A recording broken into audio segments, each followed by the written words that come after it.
Hi മക്കളെ, അപ്പോൾ നമ്മുടെ എക്സാംസ് ഒക്കെ അടുത്ത് വരികയാണ്. എല്ലാവരും റിവിഷനും കാര്യങ്ങളൊക്കെ നല്ല അടിപൊളിയായിട്ട് മുമ്പോട്ട് കൊണ്ടുപോകുന്നു എന്ന് തന്നെ വിശ്വസിക്കുന്നു. അപ്പോൾ ഇന്നത്തെ ഈ ഒരു ക്ലാസ്സിൽ നമ്മൾ ചെയ്യാൻ പോകുന്നത് നമ്മുടെ second chapter towards the emergence of national movement, ദേശീയ പ്രസ്ഥാനത്തിൻ്റെ ആവിർഭാവത്തിലേക്ക്, ഈ ഒരു ചാപ്റ്റർ എക്സാം പോയിന്റ് ഓഫ് വ്യൂവിൽ നമ്മൾ പഠിക്കാനായിട്ട് പോവുകയാണ്. അപ്പോൾ എന്തൊക്കെ ഈ ചാപ്റ്ററിൽ നിന്ന് ഇമ്പോർട്ടൻ്റ് ആയിട്ട് നോക്കാനുണ്ട്, എക്സാമിന് എങ്ങനെയൊക്കെ ആയിരിക്കുള്ളൂ ക്വസ്റ്റ്യൻസ് വരുന്നത്, ഈ പറഞ്ഞ കാര്യങ്ങളെല്ലാം നമ്മൾ പഠിച്ചു പോകും. ഓക്കെ, അപ്പോൾ ഒട്ടും സമയം കളയാതെ നമുക്ക് ക്ലാസ്സിലോട്ട് പോകാം. മാക്സിമം ഈ ഒരു ക്ലാസ് കാണുന്ന ടൈമിൽ തന്നെ എല്ലാവരും ജസ്റ്റ് ഒന്ന് നോട്ട് ചെയ്ത് പോകാൻ നോക്കുക, ഇമ്പോർട്ടൻ്റ് എന്ന് പറയുന്ന കാര്യങ്ങളെല്ലാം കേട്ടോ. ചിലപ്പോൾ നമ്മുടെ മെറ്റീരിയൽ ആയിരിക്കാം കയ്യിലുള്ളത്, മെറ്റീരിയലാണ് കയ്യിലുള്ളതെന്നുണ്ടെന്നുണ്ടെങ്കിൽ ഇമ്പോർട്ടൻ്റ് എന്ന് പറയുന്ന ആ സെക്ഷൻസ് ഒക്കെ ഒന്ന് മാർക്ക് ചെയ്ത് പോകണം. ഇനി ടെക്സ്റ്റ് ബുക്കാണ് കയ്യിലുള്ളതെന്നുണ്ടെങ്കിൽ ഇമ്പോർട്ടൻ്റ് ആയിട്ട് അതിൽ പറയുന്ന സെക്ഷൻസ് ഒന്ന് അണ്ടർലൈൻ ചെയ്ത് പോയേക്കുക. അങ്ങനെ നമ്മുടെ ഫസ്റ്റ് ചാപ്റ്റർ അവിടെ അവസാനിച്ചു. ഫസ്റ്റ് ചാപ്റ്ററിൽ നമ്മൾ 1857 റിവോൾട്ട് പറഞ്ഞിട്ടാണ് അവസാനിച്ചത്. അപ്പോൾ 1857 റിവോൾട്ടോടെ ഡയറക്റ്റ് ബ്രിട്ടീഷുകാരുടെ അല്ലെങ്കിൽ ബ്രിട്ടീഷ് രാജ്ഞിയുടെ അണ്ടർ കൺട്രോളിലായി ഇന്ത്യയിലത്തെ ഭരണം. അതിനുശേഷം ഒരു ബ്രിട്ടീഷുകാർക്കെതിരായിട്ട് നമ്മളെല്ലാവരും ഒരുമിച്ച് നിൽക്കണം, അങ്ങനെ ഒരു മനോഭാവം എല്ലാവരുടെ ഉള്ളിലോട്ട് വന്നു. അവിടെ നിന്നാണ് നമ്മുടെ ഈ ഒരു ചാപ്റ്റർ തുടങ്ങുന്നത്. അങ്ങനെ ബ്രിട്ടീഷുകാർക്കെതിരെ തിരിച്ച് ഫൈറ്റ് ചെയ്യാനായിട്ട് തുടങ്ങിയത്, നമ്മൾ പൊളിറ്റിക്കൽ മൂവ്മെൻറ്റ്സ്, രാഷ്ട്രീയ പ്രസ്ഥാനങ്ങൾ സ്റ്റാർട്ട് ചെയ്തത്, എങ്ങനെയാണ് എല്ലാവരുടെ ഉള്ളിലേക്കും ദേശീയത എന്ന് പറയുന്ന ആശയം ഉള്ളിലോട്ട് എത്തിച്ചത്, ഈ പറയുന്ന കാര്യങ്ങളൊക്കെയാണ് നമ്മൾ ഈ ഒരു ചാപ്റ്ററിൽ അടിപൊളിയായിട്ട് പഠിക്കാനായിട്ട് പോകുന്നത്.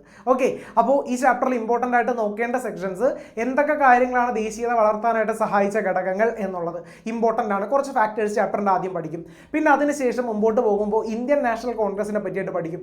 അവരുടെ ഉള്ളിൽ തന്നെ മോഡറേറ്റ്സ് എന്ന് പറയുന്ന ഒരു വിഭാഗം, എക്സ്ട്രീമിസ്റ്റ് എന്ന് പറയുന്ന ഒരു വിഭാഗം, ഇവർ രണ്ടായിട്ട് സ്പ്ലിറ്റ് ആയ കാര്യങ്ങൾ പഠിക്കും. പിന്നെ അതേപോലെ കുറച്ച് കാര്യങ്ങൾ കണക്ട് ചെയ്ത് പഠിക്കാറുണ്ട്. മിക്കവാറും ഈ ഒരു ചാപ്റ്ററിൽ നിന്ന് എക്സാമിന് ചോദിക്കുന്നത് കുറച്ച് മാച്ച് ദ ഫോളോയിങ് ക്വസ്റ്റ്യൻസ് ഒക്കെ ആയിരിക്കുള്ളൂ. അപ്പോൾ ഒരു കുഞ്ഞ് ഇൻട്രോ തന്നു എന്ന് മാത്രം, ഒട്ടും സമയം കളയാതെ നമുക്ക് ചാപ്റ്ററിലോട്ട് പോകാം. അപ്പോൾ നമ്മുടെ ചാപ്റ്ററിൻ്റെ പേരാണ് towards the emergence of national movement. അപ്പോൾ ഈ ഒരു ചാപ്റ്ററിൽ നിന്നുണ്ടല്ലോ ആദ്യം പഠിക്കാനുള്ള ടോപ്പിക്ക് ക്വസ്റ്റ്യൻ എന്താണെന്നറിയൂ, എന്താണ് നാഷണലിസം എന്നുള്ളത്, മലയാളത്തിൽ എന്താണ് ദേശീയത? ഏറ്റവും സിമ്പിളായിട്ട് പറയാം, 1857 റിവോൾട്ട് കഴിഞ്ഞതോടെ ബ്രിട്ടീഷുകാർക്കെതിരെ നമ്മളെല്ലാവരും ഒരുമിച്ച് നിൽക്കണം, ഒരു ആൻറ്റി ബ്രിട്ടീഷ് ഫീലിംഗ് എല്ലാവരുടെ ഉള്ളിലോട്ടും എന്ത് ചെയ്തു, കടന്നു വന്നു. അപ്പോൾ നമ്മളെല്ലാവരും ഒന്നാണ്, നമ്മുടെ രാജ്യത്തിന് വേണ്ടിയിട്ട് എല്ലാവരും ഒരുമിച്ച് നിൽക്കണം, അങ്ങനെ ഒരു ചിന്ത എല്ലാവരുടെ ഉള്ളിലോട്ടും വന്നു. ആ ഒരു കൺസെപ്റ്റിനെയാണ് എന്ത് പറയുന്നത്, ദേശീയത അഥവാ നാഷണലിസം എന്ന് പറയുന്നത്. ഓക്കെ, അപ്പോൾ ചാപ്റ്ററിൽ നിന്ന് ആദ്യം പഠിക്കാനുള്ള ക്വസ്റ്റ്യനിലോട്ട് പോകാം. എന്താണ് ദേശീയത അഥവാ nationalism? In the second half of the 19th century, beyond all difference, a sense of unity emerged among the Indians. 19ാം നൂറ്റാണ്ടിൻ്റെ രണ്ടാം പകുതിയോടെ ഭിന്നതകൾക്കപ്പുറം ഇന്ത്യക്കാർക്കിടയിൽ ഒരു ഐക്യബോധം എന്ത് ചെയ്യുന്നു, അവിടെ രൂപപ്പെടുന്നു. ഇനി ഇതാണ് ഹൈലൈറ്റ്, അണ്ടർലൈൻ ചെയ്ത് വെക്കണം, important. A strong anti British feeling was the basis of this sense of the unity of the Indian people. This sense of unity is called nationalism. ശക്തമായിട്ടുള്ള ബ്രിട്ടീഷ് വിരുദ്ധ മനോഭാവമായിരുന്നു ഇന്ത്യൻ ജനതയുടെ ഐക്യബോധത്തിൻ്റെ അടിത്തറ എന്ന് പറയുന്നത്. ഈ ഐക്യബോധത്തെയാണ് എന്ത് പറയുന്നത്, അവിടെ ദേശീയത എന്നുള്ളത് കൊണ്ട് ഉദ്ദേശിക്കുന്നത്. അപ്പോൾ ഏറ്റവും സിമ്പിളായിട്ട് പറഞ്ഞു കഴിഞ്ഞിട്ടുണ്ടെന്നുണ്ടെങ്കിൽ ഒരു ബ്രിട്ടീഷ് വിരുദ്ധ മനോഭാവം, ശക്തമായൊരു ആൻറ്റി ബ്രിട്ടീഷ് ഫീലിംഗ് എല്ലാവരുടെ ഉള്ളിലോട്ട് വന്നു. ഇതാണ് നമ്മളെല്ലാവരും ഒന്നാണ്, നമുക്ക് ഒരുമിച്ച് നിൽക്കണം അവരെ ഓടിക്കാനായിട്ട്. അപ്പോൾ അങ്ങനെ ഒരു ചിന്താഗതി എല്ലാവരുടെ ഉള്ളിലോട്ടും വന്നു. ആ ഒരു കൺസെപ്റ്റിനെ നമ്മൾ പറയുന്നതാണ് എന്ത്, ദേശീയത അഥവാ നാഷണലിസം. ക്ലിയർ ആണല്ലോ? സോ ഒന്നാമത്തെ ചോദ്യം നമ്മളവിടെ പഠിച്ചു കഴിഞ്ഞു. ഒരു കഥ പോലെ ഓർത്തിരിക്കണം കേട്ടോ ഇനി പറയുന്ന കൺസെപ്റ്റുകളെല്ലാം. ചാപ്റ്ററിലെ രണ്ടാമത് പഠിക്കാനുള്ള ചോദ്യമാണ്, what are the circumstances that led to the strength and the Indian nationalism, factors that led to the strength and the Indian nationalism. Indian ദേശീയത ശക്തിപ്പെടാൻ സഹായിച്ച ഘടകങ്ങൾ എന്തെല്ലാം എന്നുള്ള സാഹചര്യങ്ങൾ എന്തൊക്കെയാണെന്നുള്ളത്. അപ്പോൾ കുറച്ച് സാഹചര്യങ്ങൾ ഞാനിവിടെ തന്നിട്ടുണ്ട്, ഇതെല്ലാം ഇമ്പോർട്ടൻ്റ് തന്നെയാണ്. ഇതെന്താണെന്ന് ആദ്യം ഞാൻ ഷോർട്ടായിട്ട് പറഞ്ഞു തരും. നിങ്ങളൊരു കഥയായിട്ട് തന്നെ ഈ ഒരു സംഭവം അറിഞ്ഞിരിക്കണം കേട്ടോ. ഒന്ന്, എക്കണോമിക് പോളിസി അഥവാ സാമ്പത്തിക നയം. ഇതിൽ പഠിക്കാനുള്ള എന്താണെന്നറിയോ, അതായത് ബ്രിട്ടീഷുകാരുടെ ഒരു സാമ്പത്തിക നയം എന്ന് പറഞ്ഞിട്ടുണ്ടെങ്കിൽ അവരുടെ റോ മെറ്റീരിയൽസിൻ്റെ, അതായത് അസംസ്കൃത വസ്തുക്കളുടെ ഒരു സ്രോതസ് മാത്രമായിട്ട് നമ്മുടെ രാജ്യത്ത് കാണുക. ഇവിടെ നിന്ന് അസംസ്കൃത വസ്തുക്കളെല്ലാം കയറ്റിയിട്ട് ബ്രിട്ടനിലോട്ട് കൊണ്ടുപോവുക അല്ലെങ്കിൽ ഇംഗ്ലണ്ടിലോട്ട് കൊണ്ടുപോവുക, അവിടെ നിന്ന് ഫിനിഷ്ഡ് പ്രോഡക്ട്സ് ആക്കിയിട്ട് ആ ഉൽപ്പന്നങ്ങൾ ഇന്ത്യയിൽ കൊണ്ടുവന്ന് ഉയർന്ന വിലയ്ക്ക് വിൽക്കുക. അപ്പോൾ ചെറിയ പൈസയ്ക്ക് ഇവിടെ നിന്ന് സാധനങ്ങൾ കൊണ്ടുപോകുന്നു, ഉയർന്ന പൈസയ്ക്ക് ഇവിടെ കൊണ്ടുവന്ന് വിൽക്കുന്നു. അപ്പോൾ നമ്മുടെ പണം മുഴുവൻ എന്ത് ചെയ്തു, അങ്ങോട്ടേക്ക് പോകുന്നു. അങ്ങനെ സാമ്പത്തികമായിട്ട് നമ്മളെ ചൂഷണം ചെയ്തിരുന്നു. കുറച്ച് നാൾ കഴിഞ്ഞപ്പോൾ ഇതൊക്കെ നമ്മുടെ കുറച്ച് ലീഡേഴ്സ് അവിടെ കണ്ടുപിടിച്ചു. അപ്പോൾ ദാദാഭായ് നവറോജി, RC ദത്ത് എന്നൊക്കെ പറയുന്ന അത് ഡീറ്റെയിൽഡ് ആയിട്ട് അവിടെ എത്തുമ്പോൾ നമുക്ക് നോക്കാം. ഇനി സെക്കൻഡ് സർക്കംസ്റ്റാൻസ് ആണ് വെസ്റ്റേൺ എഡ്യൂക്കേഷൻ. അപ്പോൾ ബ്രിട്ടീഷുകാർ നമുക്ക് എന്ത് ചെയ്തു? ഇംഗ്ലീഷുകാർ നമുക്ക് പാശ്ചാത്യ വിദ്യാഭ്യാസം, ദാറ്റ് മീൻസ് ഇംഗ്ലീഷ് എഡ്യൂക്കേഷൻ നമുക്ക് തന്നു. എന്തിനായിരുന്നെന്ന് അറിയോ? ബ്രിട്ടീഷുകാർ പറഞ്ഞാൽ കേൾക്കുന്ന, അവരെ അനുസരിക്കുന്ന ഒരു ജനതയായിട്ട് മാറാൻ വേണ്ടിയിട്ടാണ് അവർ നമുക്ക് ഈ പറഞ്ഞ എഡ്യൂക്കേഷനൊക്കെ തന്നത്. പക്ഷേ ഇത് കിട്ടിക്കഴിഞ്ഞപ്പോൾ നമ്മൾ എന്ത് ചെയ്യുന്ന അറിയോ? നമുക്ക് പ്രോപ്പറായിട്ട് കാര്യങ്ങളൊക്കെ മനസ്സിലാവാൻ തുടങ്ങി. അവർ നമ്മളെന്താ എക്സ്പ്ലോയിറ്റ് ചെയ്യുകയാണ്, ചൂഷണം ചെയ്യുകയാണ് എന്നുള്ള കാര്യങ്ങളൊക്കെ പ്രോപ്പറായിട്ട് മനസ്സിലാവാനും തുടങ്ങി. അവർക്കെതിരെ ഫൈറ്റ് ചെയ്യാനായിട്ട് നമ്മൾ എന്ത് ചെയ്തു? ഈ പാശ്ചാത്യ വിദ്യാഭ്യാസം, ഈ എഡ്യൂക്കേഷൻ കിട്ടിയത് കൊണ്ട് നമ്മൾ അങ്ങ് തുടങ്ങി. ലിറ്ററേച്ചർ ആൻഡ് ന്യൂസ് പേപ്പർ, സാഹിത്യവും പത്രങ്ങളും ഇതിലൂടെ പഠിക്കാനായിട്ടുള്ളത്. സാഹിത്യത്തിലൂടെയും അതേപോലെ പത്രങ്ങളിലൂടെയും ബ്രിട്ടീഷുകാരുടെ ചൂഷണം നമ്മൾ ഒരുമിച്ച് നിൽക്കേണ്ടതിൻ്റെ ആവശ്യകതയും ഊന്നി പറഞ്ഞു. അപ്പോൾ സ്വാഭാവികമായിട്ടും എല്ലാവരുടെ ഉള്ളിലേക്കും ദേശീയത എന്നുള്ളൊരു ബോധം വളരാൻ കാരണമായി. ട്രാൻസ്പോർട്ട് ആൻഡ് കമ്മ്യൂണിക്കേഷൻ, ഷോർട്ടായിട്ട് ഇത്രയേ ഉള്ളൂ. അതായത് ഈ സാമൂഹ്യ പരിഷ്കരണ പ്രസ്ഥാനങ്ങൾ, അതിനു മുമ്പ് ഈ പറഞ്ഞ ട്രാൻസ്പോർട്ട് ആൻഡ് കമ്മ്യൂണിക്കേഷൻ, ഈ വാർത്താവിനിമയം, അതേപോലെ ഗതാഗതം, ആ പറഞ്ഞ കാര്യങ്ങളിൽ എന്ന് വെച്ചിട്ടുണ്ടെന്നുണ്ടെങ്കിൽ എല്ലാ സ്ഥലത്തേക്കും സഞ്ചരിക്കാനായിട്ട് ഇപ്പോൾ ഈ ട്രെയിൻ പോലെയുള്ള ഫെസിലിറ്റീസ് ഒക്കെ ബ്രിട്ടീഷുകാർ ഇൻട്രൊഡ്യൂസ് ചെയ്തതാണ്. അപ്പോൾ അതോടെ ഏതൊരു സ്ഥലത്ത് നടക്കുന്ന പ്രശ്നങ്ങൾ ന്യൂസ് പേപ്പറിലൂടെ അറിയാനും പറ്റി. പിന്നെ അതേപോലെ ആ ഒരു സ്ഥലങ്ങളിലേക്ക് സഞ്ചരിക്കാനായിട്ടും എന്ത് ചെയ്തു? അതോടൊപ്പം തന്നെ നമ്മുടെ നേതാക്കൾക്ക് സാധിച്ചു. അപ്പോൾ ഒരു സ്ഥലത്ത് നിന്ന് മറ്റൊരു സ്ഥലത്തേക്ക് സഞ്ചരിച്ച് അവിടുത്തെ പ്രശ്നങ്ങൾ കൃത്യമായിട്ട് മനസ്സിലാക്കാൻ സഹായിച്ചു. സോ അത് ദേശീയതയുടെ ആവിർഭാവത്തിലേക്ക് വഴിതെളിച്ചു. ദാറ്റ് മീൻസ് ദേശീയത എല്ലാവരിലേക്കും പഠനമായിട്ട് കാരണമായി. അടുത്തത് സോഷ്യൽ റിഫോം മൂവ്മെന്റ്, സാമൂഹ്യ പരിഷ്കരണ പ്രസ്ഥാനങ്ങളും അതിലൊരു ഫാക്ടറായിരുന്നു. ഓക്കെ, അപ്പോൾ ജസ്റ്റ് ഒരു ഇൻട്രോ പറഞ്ഞതാണ്. ഇനി നമുക്ക് എന്ത് ചെയ്യാം? ആ സെക്ഷൻസിലോട്ട് ഡീറ്റെയിൽഡ് ആയിട്ട് പോകാം. First one is economic policy. ഞാൻ പറഞ്ഞ കൺസെപ്റ്റ് ഓർമ്മയുണ്ടല്ലോ, നമ്മളെ അവർ റോ മെറ്റീരിയൽസിൻ്റെ ഒരു സോഴ്സ് ആയിട്ടും ഫിനിഷ്ഡ് പ്രൊഡക്റ്റിൻ്റെ ഒരു മാർക്കറ്റ് ആയിട്ടുമാണ് നമ്മൾ അവർ കണ്ടത്. അപ്പോൾ ഇത്രയേ ഉള്ളൂ. The colony of the collection of the raw materials for the British industries and also market for the British products. ബ്രിട്ടീഷുകാരുടെ വ്യവസായങ്ങൾക്ക് ആവശ്യമായ അസംസ്കൃത വസ്തുക്കൾ ശേഖരിക്കുന്നതിനായിട്ടും ബ്രിട്ടീഷ് ഉൽപ്പന്നങ്ങൾ വിറ്റഴിക്കുന്ന ഒരു കമ്പോളമായിട്ടുമാണ് നമ്മളെ അവർ നോക്കിക്കണ്ടിരുന്നത്. Economic exploitation was the aim of the British. സാമ്പത്തിക ചൂഷണമായിരുന്നു ബ്രിട്ടീഷുകാരുടെ ലക്ഷ്യം. പക്ഷേ ഇങ്ങനെയൊക്കെ നമ്മളെ ചൂഷണം ചെയ്യുന്നുണ്ടടാ എന്ന് നമ്മളോട് വിളിച്ചു പറഞ്ഞത് നമ്മുടെ കുറച്ച് ലീഡേഴ്സ് ആയിരുന്നു. ഇത് കണ്ടുപിടിച്ച കുറച്ച് പേരായിരുന്നു. ദാദാഭായ് നവറോജി, RC ദത്ത്, MG റാനഡെ അഥവാ മഹാദേവ ഗോവിന്ദ റാനഡെ എന്ന് പറയുന്നവർ. They carried out the detailed study about the economic exploitation by British. ബ്രിട്ടീഷുകാരുടെ സാമ്പത്തിക ചൂഷണത്തെ പറ്റിയിട്ട് വിശദമായ പഠനം നടത്തിയത് ദാദാഭായ് നവറോജി, RC ദത്ത്, MG റാനഡെ, മഹാദേവ് ഗോവിന്ദ റാനഡെ തുടങ്ങിയവരായിരുന്നു. They were early leaders of the Indian national movement. Indian ദേശീയ പ്രസ്ഥാനത്തിൻ്റെ ആദ്യകാലങ്ങളിലെ നേതാക്കൾ ഇവരൊക്കെയായിരുന്നു. ഇനി വെസ്റ്റേൺ എഡ്യൂക്കേഷൻ. വെസ്റ്റേൺ എഡ്യൂക്കേഷനെ പറ്റിയിട്ട് അത്ര ഡീറ്റെയിൽഡ് ആയിട്ട് വേറെ നോക്കേണ്ട കാര്യമില്ലല്ലോ, ഇപ്പം തന്നെ ഓൾറെഡി അറിയാം. നമുക്ക് അവർ എഡ്യൂക്കേഷൻ തന്നതിന് വേണ്ടിയിട്ടാണ്, അവരുടേതായിട്ടുള്ള ലക്ഷ്യങ്ങൾ സാറ്റിസ്ഫൈ ചെയ്യാൻ വേണ്ടിയിട്ടാണ്, അവർ പറഞ്ഞതനുസരിക്കുന്ന, അവരെ അനുസരിച്ച് നിൽക്കുന്ന ഒരാൾക്കാരെ ഉണ്ടാക്കിയെടുക്കാൻ വേണ്ടിയിട്ടാണ്. പക്ഷേ കിട്ടിക്കഴിഞ്ഞപ്പോൾ നമുക്ക് ഈ പറഞ്ഞ നാഷണലിസം, ദേശീയത, പിന്നെ അതേപോലുള്ള തോട്ട്സ് ഒക്കെ എല്ലാവരുടെ ഉള്ളിലോട്ടും വന്നു. നമ്മൾ എക്സ്പ്ലോയിറ്റ് ചെയ്യാമെന്നുള്ള തിരിച്ചറിവ് എല്ലാവരുടെ ഉള്ളിലോട്ടും ഉണ്ടായി. അപ്പോൾ ആ കാര്യങ്ങളൊക്കെയാണ് വെസ്റ്റേൺ എഡ്യൂക്കേഷനിൽ വരുന്നത്. ക്വസ്റ്റ്യൻ, ഹൗ ഡിഡ്, അപ്പോൾ ടെക്സ്റ്റ് ബുക്കിൽ വെസ്റ്റേൺ എഡ്യൂക്കേഷൻ ഒരു ഹെഡിങ് മാത്രമേ ഉള്ളൂ. ഇതിൻ്റെ ക്വസ്റ്റ്യൻ എങ്ങനെയാണ് വരുന്നതെന്നില്ല. ഇതിൻ്റെ ക്വസ്റ്റ്യൻ വരുന്നത് എങ്ങനെയായിരിക്കുള്ളൂ? How did western education helps in developing nationalism among Indians. ഇന്ത്യക്കാരിൽ ദേശീയത വളർത്തുന്നതിൽ പാശ്ചാത്യ വിദ്യാഭ്യാസം എത്രമാത്രം സഹായകമായി? First one, modern education spread in India at the beginning of the 19th century. 19ാം നൂറ്റാണ്ടിൻ്റെ ആരംഭത്തിലാണ് ഇന്ത്യയിൽ ആധുനിക വിദ്യാഭ്യാസം എന്ത് ചെയ്തത്? അവിടെ പ്രചരിപ്പിച്ചത്. The English education was propagated by the British to highlight their superiority, to subjugate Indians culturally and mold a section of the Indians would be sympathetic to them. അതായത് ബ്രിട്ടീഷുകാരുടെ മേന്മയെ ഉയർത്തി കാണിക്കാനായിട്ടും അതേപോലെ ഇന്ത്യക്കാരെ സാംസ്കാരികമായി തങ്ങൾക്ക് വിധേയരാക്കാനും തങ്ങളോട് അനുഭാവമുള്ള ഒരു വിഭാഗം ഇന്ത്യക്കാരെ വാർത്തെടുക്കാനുമാണ് എന്ത് ചെയ്തത്? ബ്രിട്ടീഷുകാർ ഇംഗ്ലീഷ് വിദ്യാഭ്യാസം പ്രചരിപ്പിച്ചത്. പക്ഷേ കിട്ടിക്കഴിഞ്ഞപ്പോൾ, ഇംഗ്ലീഷ് വിദ്യാഭ്യാസമൊക്കെ കിട്ടിക്കഴിഞ്ഞപ്പോൾ നമ്മുടെ ലീഡേഴ്സിനൊക്കെ ഈ പറഞ്ഞ കാര്യങ്ങൾ എന്ത് ചെയ്തു? മനസ്സിലായി. But the English educated Indians become conscious of democracy, freedom, egalitarianism, equal justice, scientific temper and civil rights. എന്നാൽ ഇംഗ്ലീഷ് വിദ്യാഭ്യാസം ലഭിച്ച ഇന്ത്യക്കാർ എന്ത് ചെയ്തു? ജനാധിപത്യം, സ്വാതന്ത്ര്യം, സ്ഥിതി സമത്വം, തുല്യനീതി, ശാസ്ത്രബോധം, പൗരാവകാശം എന്നിവയെക്കുറിച്ചിട്ട് കൂടുതൽ എന്ത് ചെയ്തു?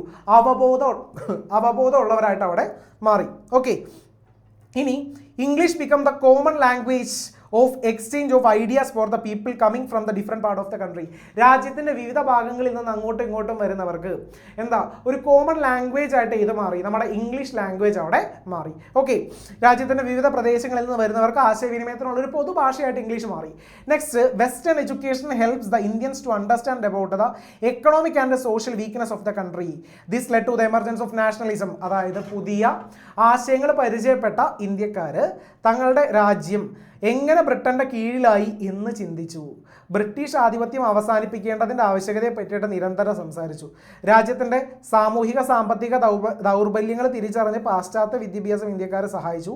ഇത് ദേശീയതയുടെ ആവിർഭാവത്തിന് വഴിതെളിച്ചു. അപ്പോൾ ചുരുക്കി പറഞ്ഞാൽ അവർക്ക് അവരുടേതായിട്ടുള്ള ബെനഫിറ്റിനായിട്ടാണ് നമുക്ക് എന്ത് ചെയ്തത്, അവിടെ വിദ്യാഭ്യാസം എഡ്യൂക്കേഷൻ തന്നത്. പക്ഷേ അത് കിട്ടിക്കഴിഞ്ഞതോടെ നമ്മുടെ ലീഡേഴ്സ് ആയിക്കോട്ടെ അല്ലെങ്കിൽ ഇംഗ്ലീഷ് വിദ്യാഭ്യാസം കിട്ടിക്കഴിഞ്ഞവർ ചിന്തിച്ചു എങ്ങനെ നമ്മൾ ബ്രിട്ടീഷുകാരുടെ അണ്ടറിലായി, ഇനി നമുക്ക് അവർക്കെതിരെ എന്ത് ചെയ്യാനായിട്ട് പറ്റും. ഇമ്പോർട്ടൻസ് ഓഫ് ഫ്രീഡം, ഇക്വാലിറ്റി, ആ പറഞ്ഞ കൺസെപ്റ്റിനെയൊക്കെ കുറിച്ചിട്ട് അവർ എന്ത് ചെയ്തു, ചിന്തിച്ച് തുടങ്ങി. ഓക്കെ, അപ്പോൾ ഇതാണ് വെസ്റ്റേൺ എഡ്യൂക്കേഷനിൽ പഠിക്കാനുള്ളത്. ഏറ്റവും സിമ്പിളായിട്ട് പറയട്ടെ, ഈ പറഞ്ഞ എക്കണോമിക് പോളിസി, നമ്മുടെ ഇവിടെ നിന്ന് സാധനങ്ങൾ ചെറിയ പൈസ കൊണ്ടുവന്നു, ഹൈ പ്രൈസിന് ഇങ്ങോട്ട് തിരിച്ചു കൊണ്ടുവന്ന് നിൽക്കുന്നു. എക്കണോമിക് എക്സ്പ്ലോയിറ്റേഷൻ ആയിരുന്നു ലക്ഷ്യം. അത് കണ്ടുപിടിച്ചു RC ദത്ത്, ദാദാഭായ് നവറോജി, പിന്നെ അതേപോലെ MG റാനഡെ.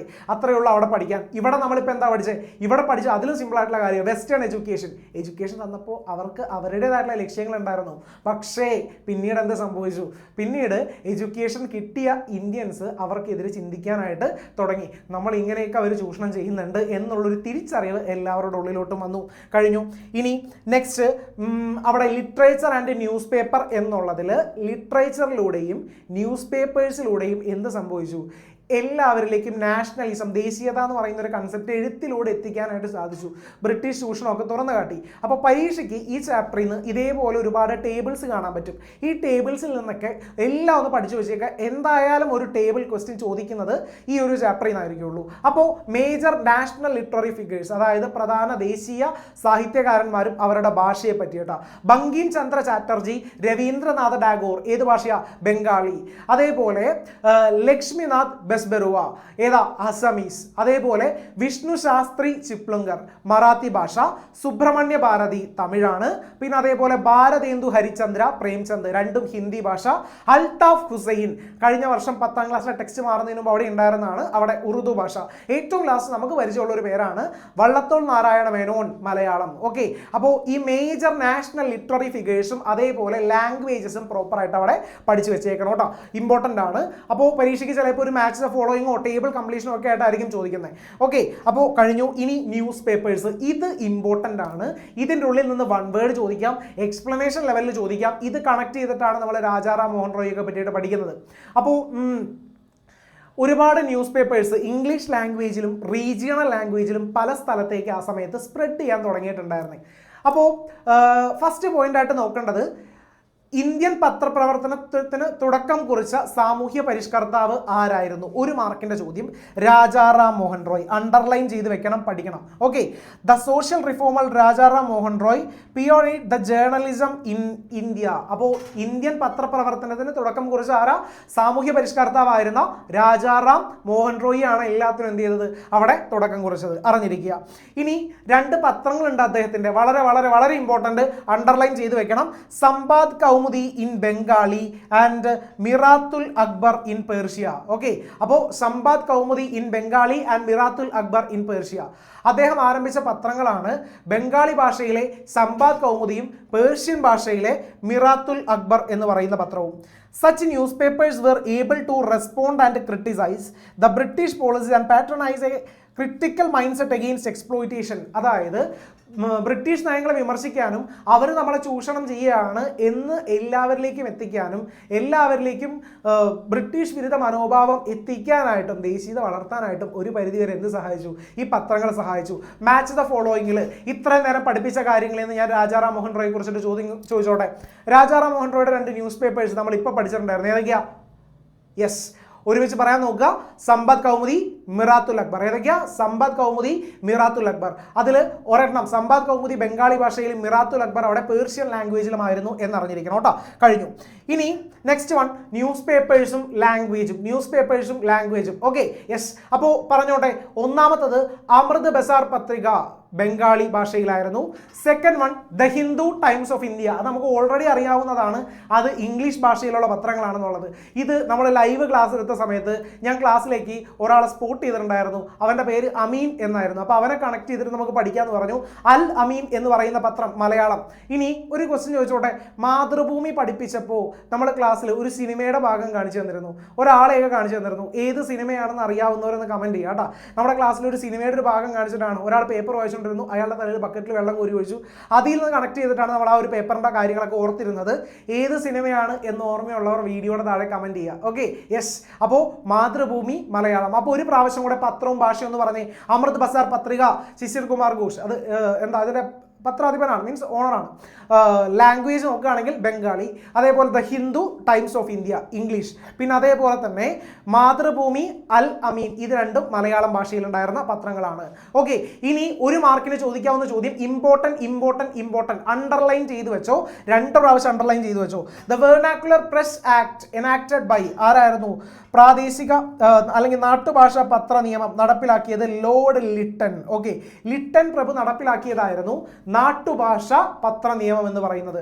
ക്ലിയർ ആണല്ലോ, ഡൗട്ട് ഒന്നുമില്ലല്ലോ ഇത്രയും പറഞ്ഞ കാര്യം. ഒരു ക്വസ്റ്റ്യൻ കൂടെ ചോദിച്ചോട്ടെ, ഇന്ത്യയിൽ പത്രപ്രവർത്തനത്തിന്റെ സ്ഥാപകൻ സ്റ്റാർട്ടിംഗ് എന്ന് പറയുന്നത് ഹു പിയോണൈഡ് ഇവിടെ പറഞ്ഞിട്ടുണ്ടായിരുന്നു.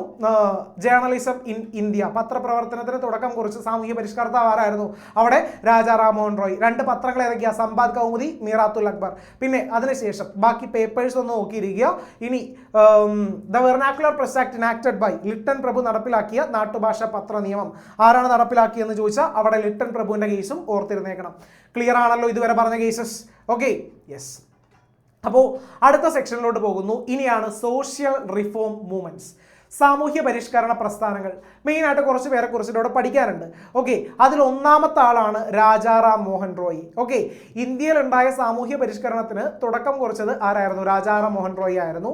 പ്രധാനപ്പെട്ട ആക്ടിവിറ്റീസ് ഏതൊക്കെയാണെന്ന് പറഞ്ഞ് പരീക്ഷയ്ക്ക് ചോദിക്കും.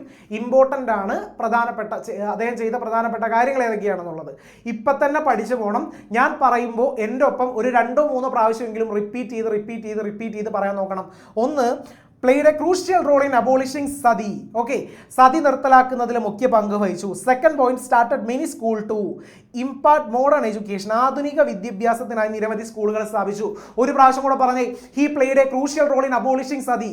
ഓക്കെ, ഇനി രണ്ടാമതായിട്ട് സതി നിർത്തലാക്കുന്നതിന് മുഖ്യ പങ്ക് വഹിച്ചു. Started many schools to impart modern education, ആധുനിക വിദ്യാഭ്യാസത്തിനായിട്ട് നിരവധി സ്കൂളുകൾ എന്ത് ചെയ്തു? അവിടെ സ്ഥാപിച്ചു.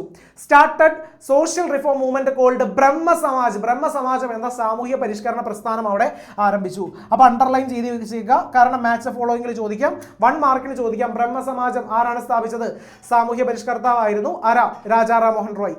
അടുത്തത്, fought against social evils like child marriage, polygamy, ശൈശവ വിവാഹം, അതേപോലെ ബഹുഭാര്യത്വം എന്നീ സാമൂഹിക തിന്മകൾക്കെതിരെ എന്ത് ചെയ്തു? പോരാടി. അടുത്തത്, argued that woman have the right to inheritance, സ്ത്രീകൾക്ക് പൈതൃക സ്വത്തിൽ അവകാശമുണ്ട് എന്ന് സ്ഥാപിച്ചു. സ്ത്രീകൾക്ക് പൈതൃക സ്വത്തിൽ അവകാശമുണ്ടെന്ന് സ്ഥാപിച്ചു.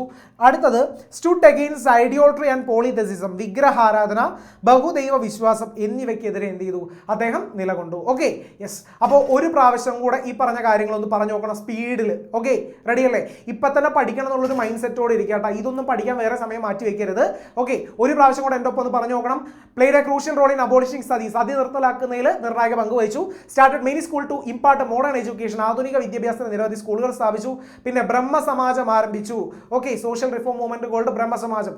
അടുത്തത്, fought against child marriage and polygamy, ശൈശവ വിവാഹം, ബഹുഭാര്യത്വം എന്നിവയ്ക്ക് എതിരെ നിലകൊണ്ടു.